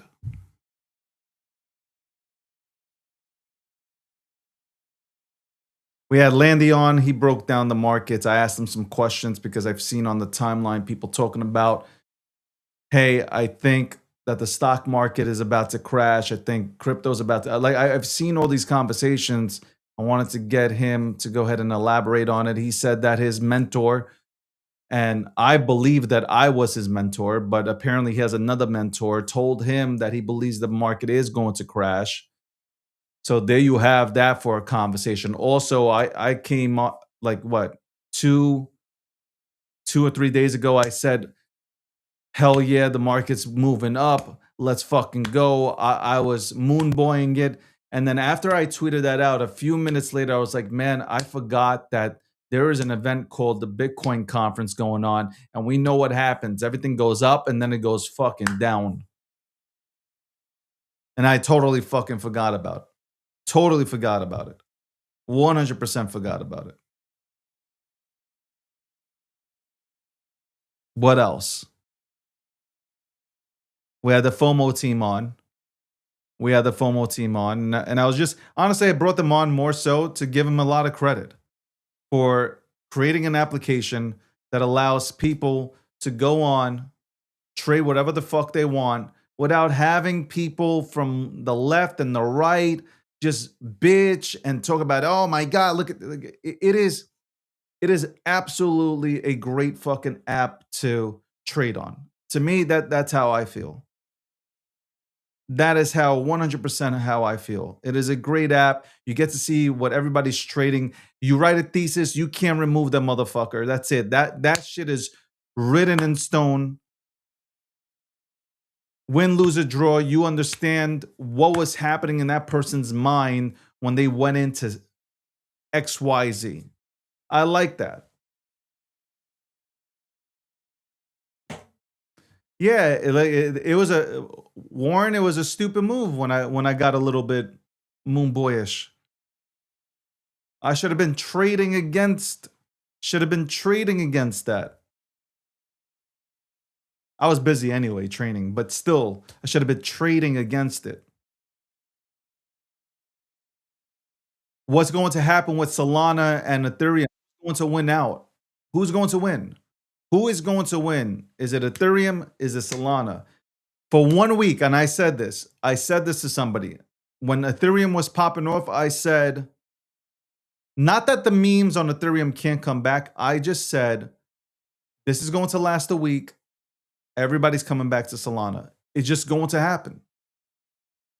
It's just going to happen. Like, and people were giving me shit. They're like, hold on, you're an Ethereum maxi. I know, but I can understand. I can understand where all this is going. Number one, most of the people that went to Ethereum were people from Solana. They're not used to MEV bots. Okay. They're not used to Jared from Subway smashing the shit out of them. They're not used to paying some of these fees. They don't even hold Ethereum. Okay. It looked foreign to them. And they were like, nah, this is not what I like. I like my Phantom wallet and Phantom, and I like my Pump Fund, and I just like everything that is Solana based, I like it better than whatever Ethereum's offering me.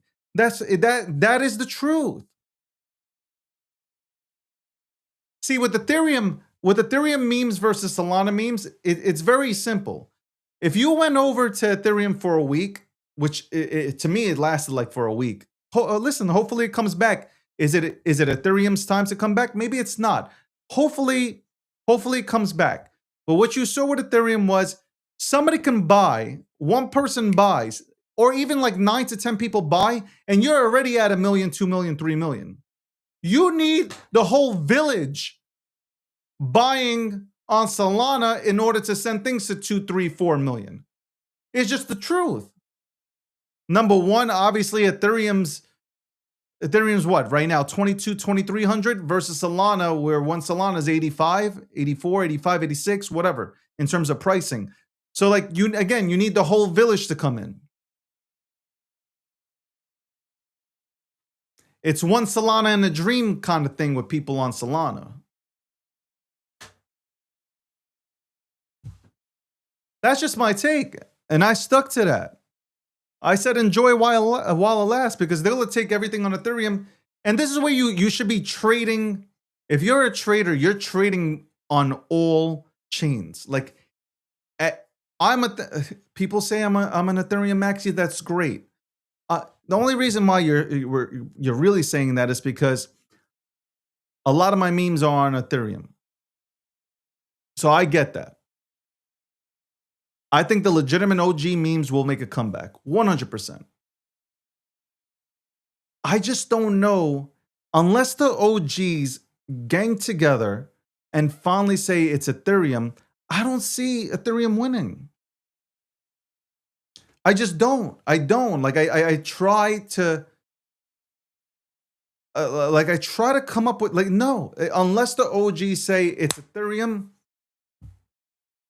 it's just going to say it's going to stay on Solana. That's it. And people are just used to you know what? People aren't really expecting $1 million, $2, $3, $5, $10 million charts anymore. They're just like, hey, this shit's going to run up from 50 to 500K. I'm going to make a little money here, on to the next one. That's the mentality. You Fortnite motherfuckers ruined everything. Some guy tried to get at me on social media, by the way, and tagged me. And I told you, I don't really respond to people, but I responded to one person yesterday. And I think it was, hold on, I'll tell you exactly what I responded to. Hold on, I'll tell you exactly. I'll tell you exactly what I responded to. Where's this motherfucker? Where is this motherfucker?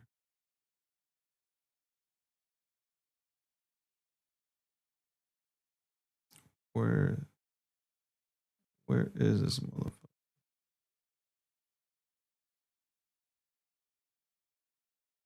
Give me a second, I'm gonna find it.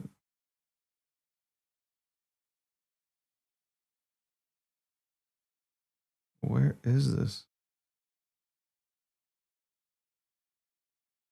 Why can't I find it?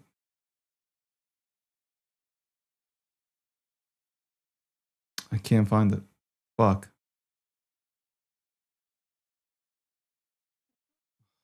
Man. And it was a good comeback too, man. This sucks.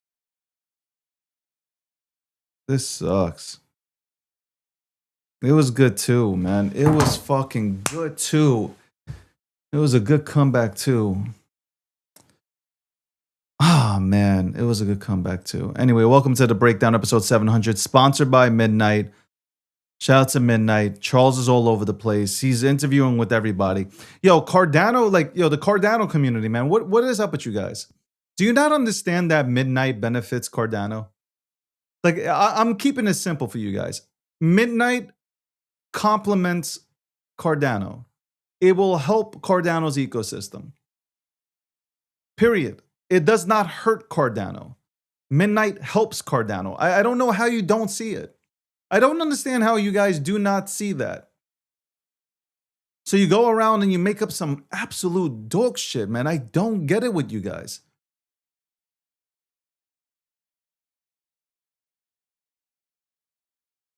I really don't get it with you guys. I don't understand it and don't get it. Really don't get it. Also, shout out to Polymarket, the official prediction market sponsor of the DG brand, and also the breakdown, episode 700. Cake Wallet, the entire Cake Wallet team. I got to tell you, they did it big. They did it big. I got to give much respect to Vic. Did it mad big.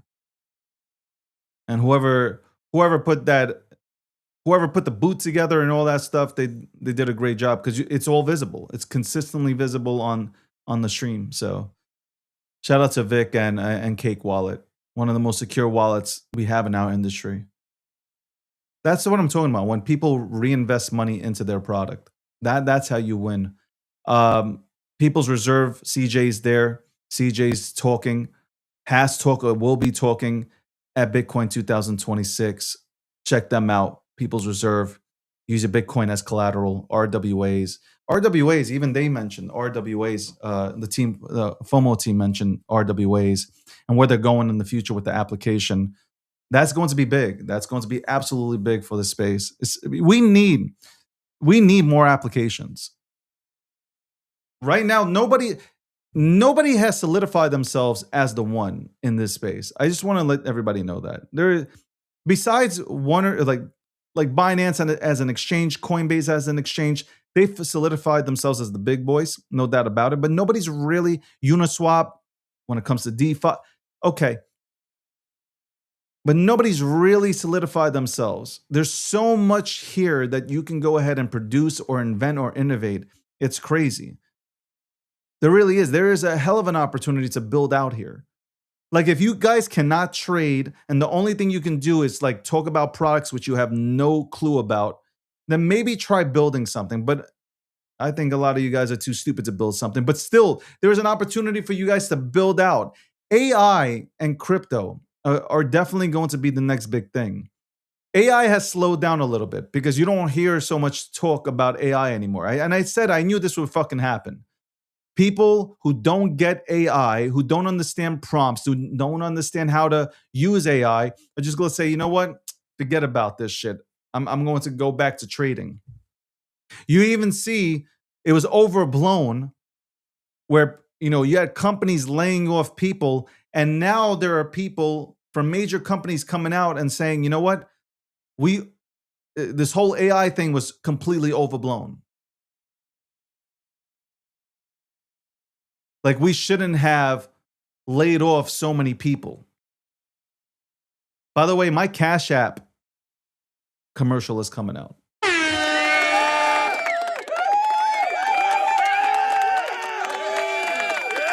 I wanted to mention that. Cash App commercial is coming out. A lot of things. I've been working on a lot of shit, man. I am absolutely, and I'm not even tired.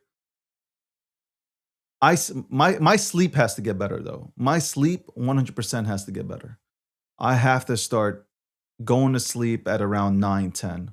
But I almost feel like when I felt like the volume came back, like I wanted to forget about just build. I wanted to participate in the trenches. And who said that? Somebody told me that wealthy people are not supposed to be participating in the trenches.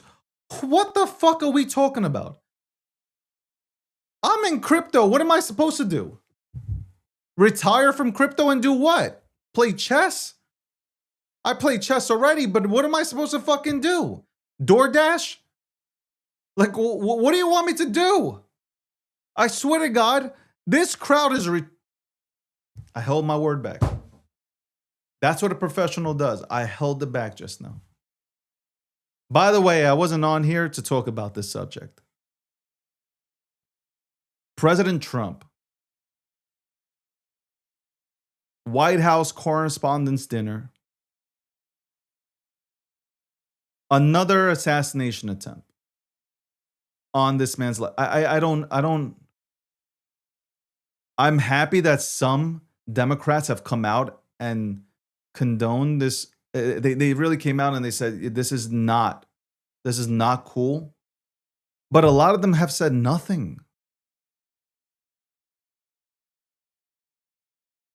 And it's crazy. A lot of them have gone back after the event where you think everybody unites, which we're looking for unification. You think people would unite and say, you know what, enough is enough. This is crazy.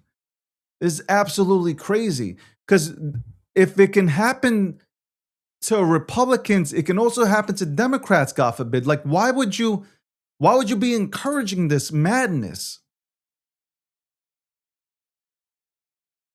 It's crazy, man.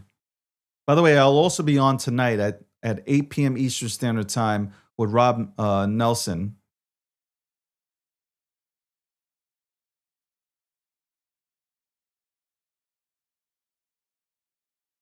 I'll be on with Rob Nelson tonight. The Rob Nelson Show. Rob Nelson Show. I'll be on with him at 8 p.m. talking maybe about this. Everything that's happened. By the way, doesn't it feel like, or maybe it's just me, but I'm not even talking about Iran anymore. I'm not even talking about Iran anymore. It's like it's done with. It's almost like it's done with.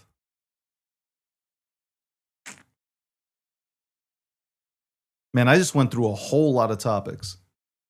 It's just sad to really watch and see how divided our nation is. Some guy, and how the guy just runs right through security like that is crazy. That it's wild. That's scary. That is a scary thing, man. We live in some scary motherfucking times. We really live in some times that are really fucking scary. I wonder if I'm still on TikTok. Hold on, I want to check. I wonder if I'm still live on TikTok. I'm still live on TikTok. Holy shit, so what the fuck happened? I'm still live on TikTok. Oh shit, here I am, I'm bad mouthing TikTok, and I'm still what happened? Okay, so now I feel a lot better.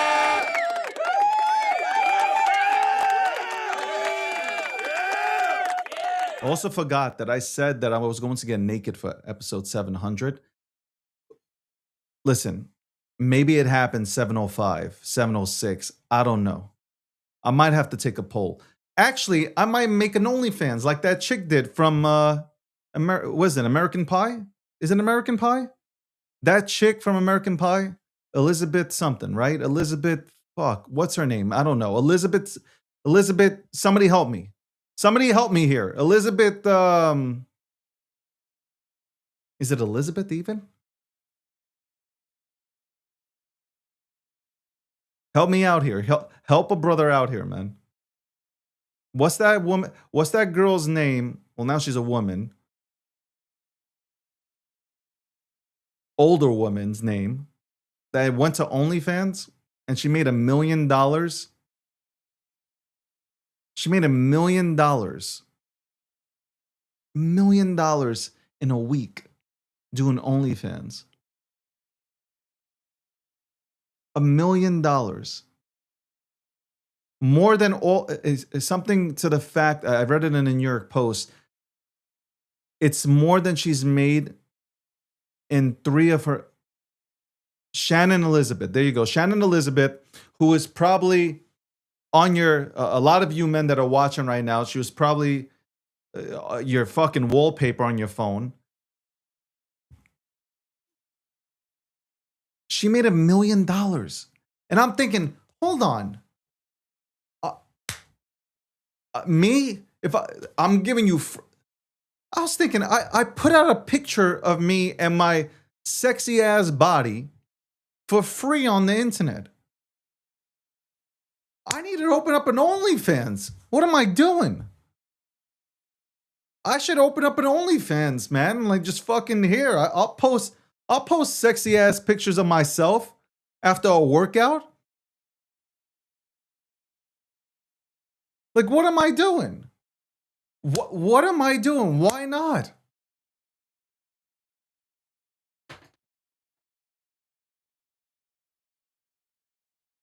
I'm serious. Like, I'm like, hey, episode 700, I'm gonna come on here, goddamn, in my birthday suit for free? No, I gotta do OnlyFans, man. I'm coming to Cali August. I'm coming to Cali in August.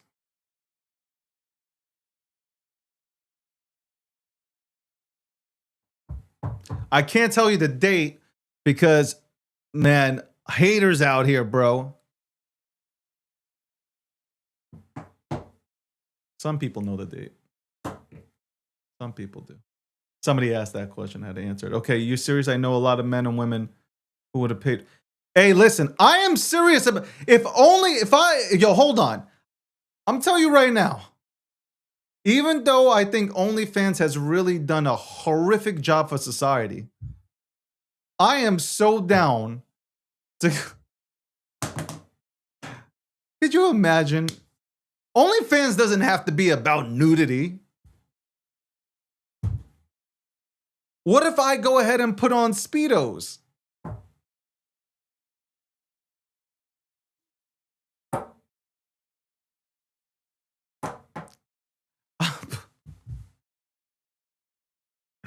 What if I put on the Borat suit? Like, you guys know what I'm talking about? What if I dress up like Borat and shit?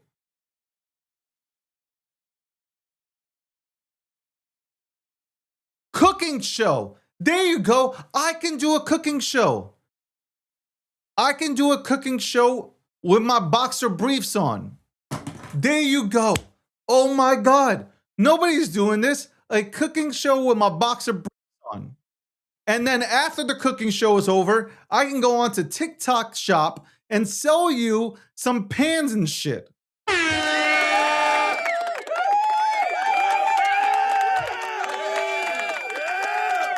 I am so gifted and smart. Like, I want to pat myself on the okay, on the back. Holy shit. I can literally cake about 100 grand in a month. I could eat. Yo, maybe I should try this out. Sorry, Mom. What's your son do for a living? Well, he quit financing his show and he's gone to do OnlyFans. Oh my God.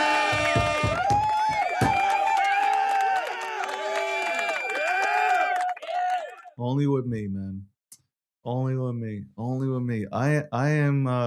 I've lost my mind. But hold on. Why can't a dude do dudes do OnlyFans, by the way?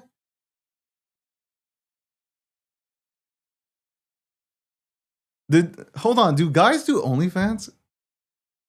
Because this could be a little sus.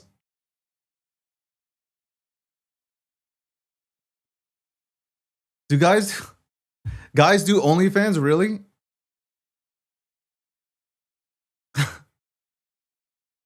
Hold on, did OnlyFans, like, all right, put me onto this. Did OnlyFans start off with all this nudity? Or did it become a thing? Like, were they pushing for this right from the get-go? Or did it become a thing?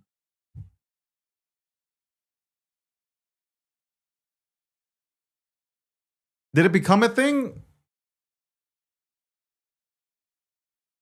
I'm waiting for my audience to let me know. This became like a thing over years where people said, you know what? Or they pushed it and said, okay, nudity is fine.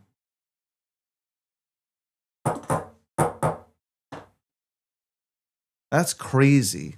That's crazy. These people, look, I'm obviously, if you've heard me talk before about OnlyFans, on whether it's on my podcast, on other podcasts, or on Spaces, I said, like, to me, OnlyFans has absolutely been horrific. Because, like, look, anybody can do whatever they will fucking want. You want to go ahead and show off your body and shit like that, that's on you. That is 100% on you. I just think that when you have teachers quitting, and yeah, teachers are underpaid, but you have teachers quitting and they're going on to OnlyFans because they can make more in a week on OnlyFans than they could teach, than teaching kids. I think it's, it's the state of society now. Okay, so Fran says not originally, but over time it became what it is today. Okay. Okay. I don't know. Can't you use OnlyFans and not do nudity, man? Like, do you have to be nude on fucking OnlyFans?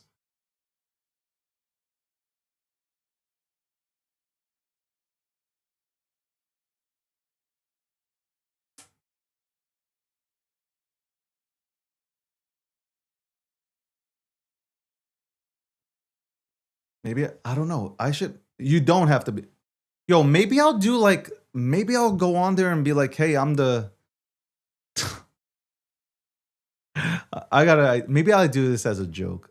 I should do it as a joke, and then I know 100% my joke will backfire on me, and it'll become fucking serious.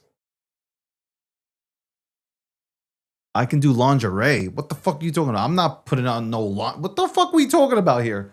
What are we talking about here? Anyway, we'll be right back after this commercial break with the quote day mailed. What is the official name of the FOMO app? You just said it. It's FOMO.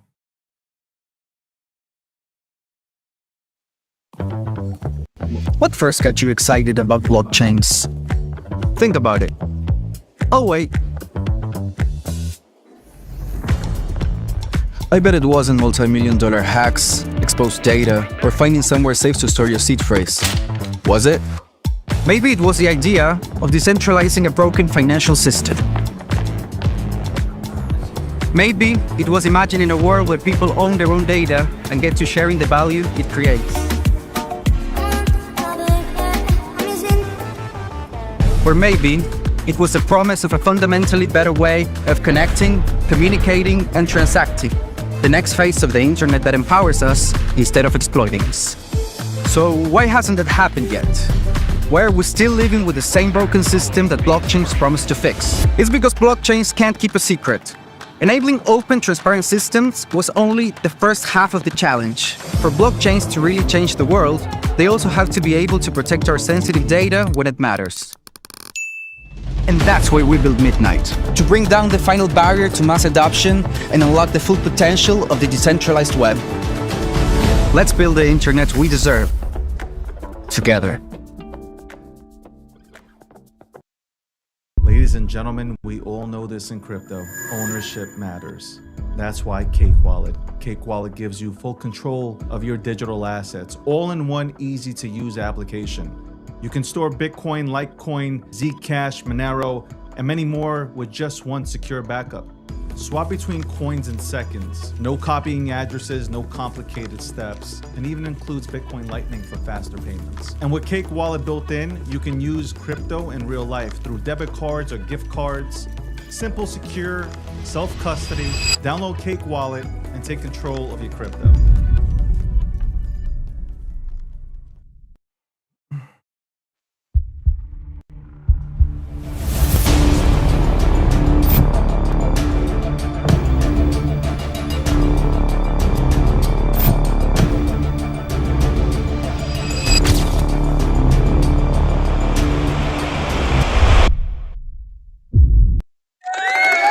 We're back, and the quote of the day.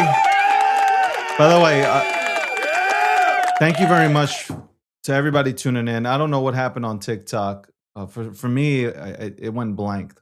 So shout outs though, Twitter, Getter, TikTok, Truth Social.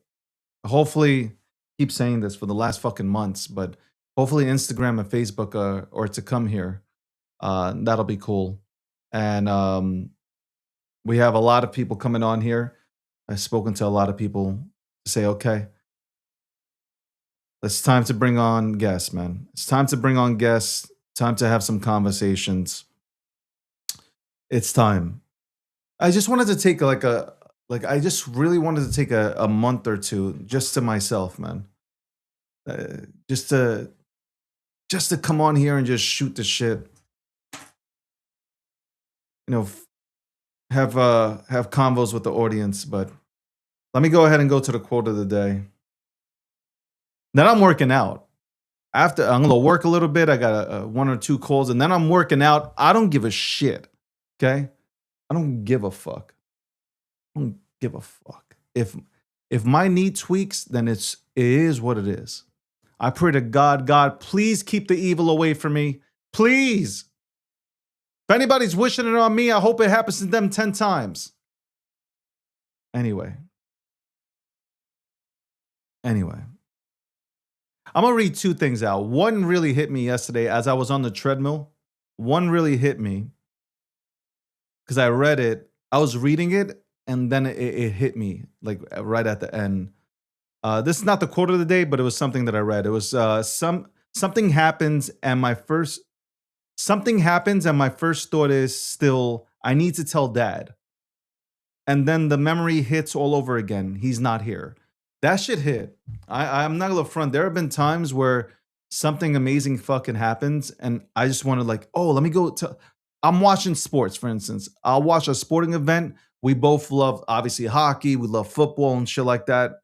And like, something happens, I just want to go ahead and call him and say, yo, did you? And you forget that he's not here no more. So that sucks. That is the. I gotta tell you. God bless everybody who still has their parents and stuff. That is, both parents especially. That sucks when you have this moment where you're about to, well, you forget. And like, you reach for the phone because you want to go ahead and call your dad who's not here anymore. And you're like, fuck. It fucking sucks. And it's crazy as time goes by. You know, one thing you start forgetting, and it's scary. You start forgetting, and thank God I have his voicemails. I gotta say, I have my.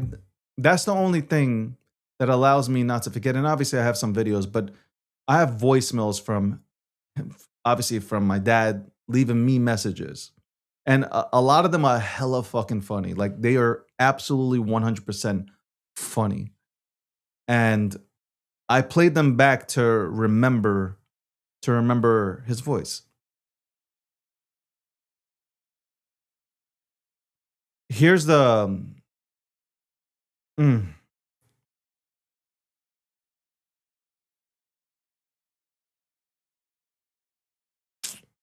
Okay, here's the quote of the day. Because I'm in love with this quote.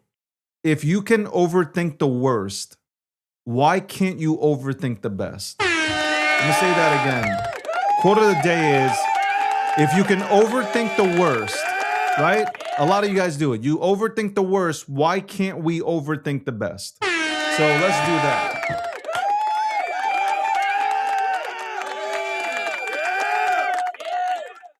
At times, look, at times we all overthink. We overthink a situation. Always bad, right? When you're overthinking, it's always, oh my God. How about we overthink it in a positive sense? I fuck with that. I fuck with that quote. That's the quote of the day. Oh boy. We'll be back tomorrow. Charles will be on tomorrow from midnight. The co-founder of Ethereum, the founder of Cardano, the creator of Midnight.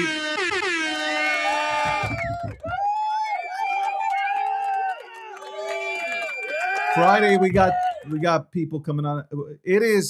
We're going back to chatting about the markets, chatting about AI, chatting about just random stuff. Could be politics, could be anything.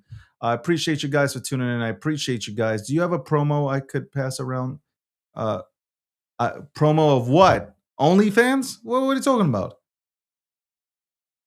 An OnlyFans promo?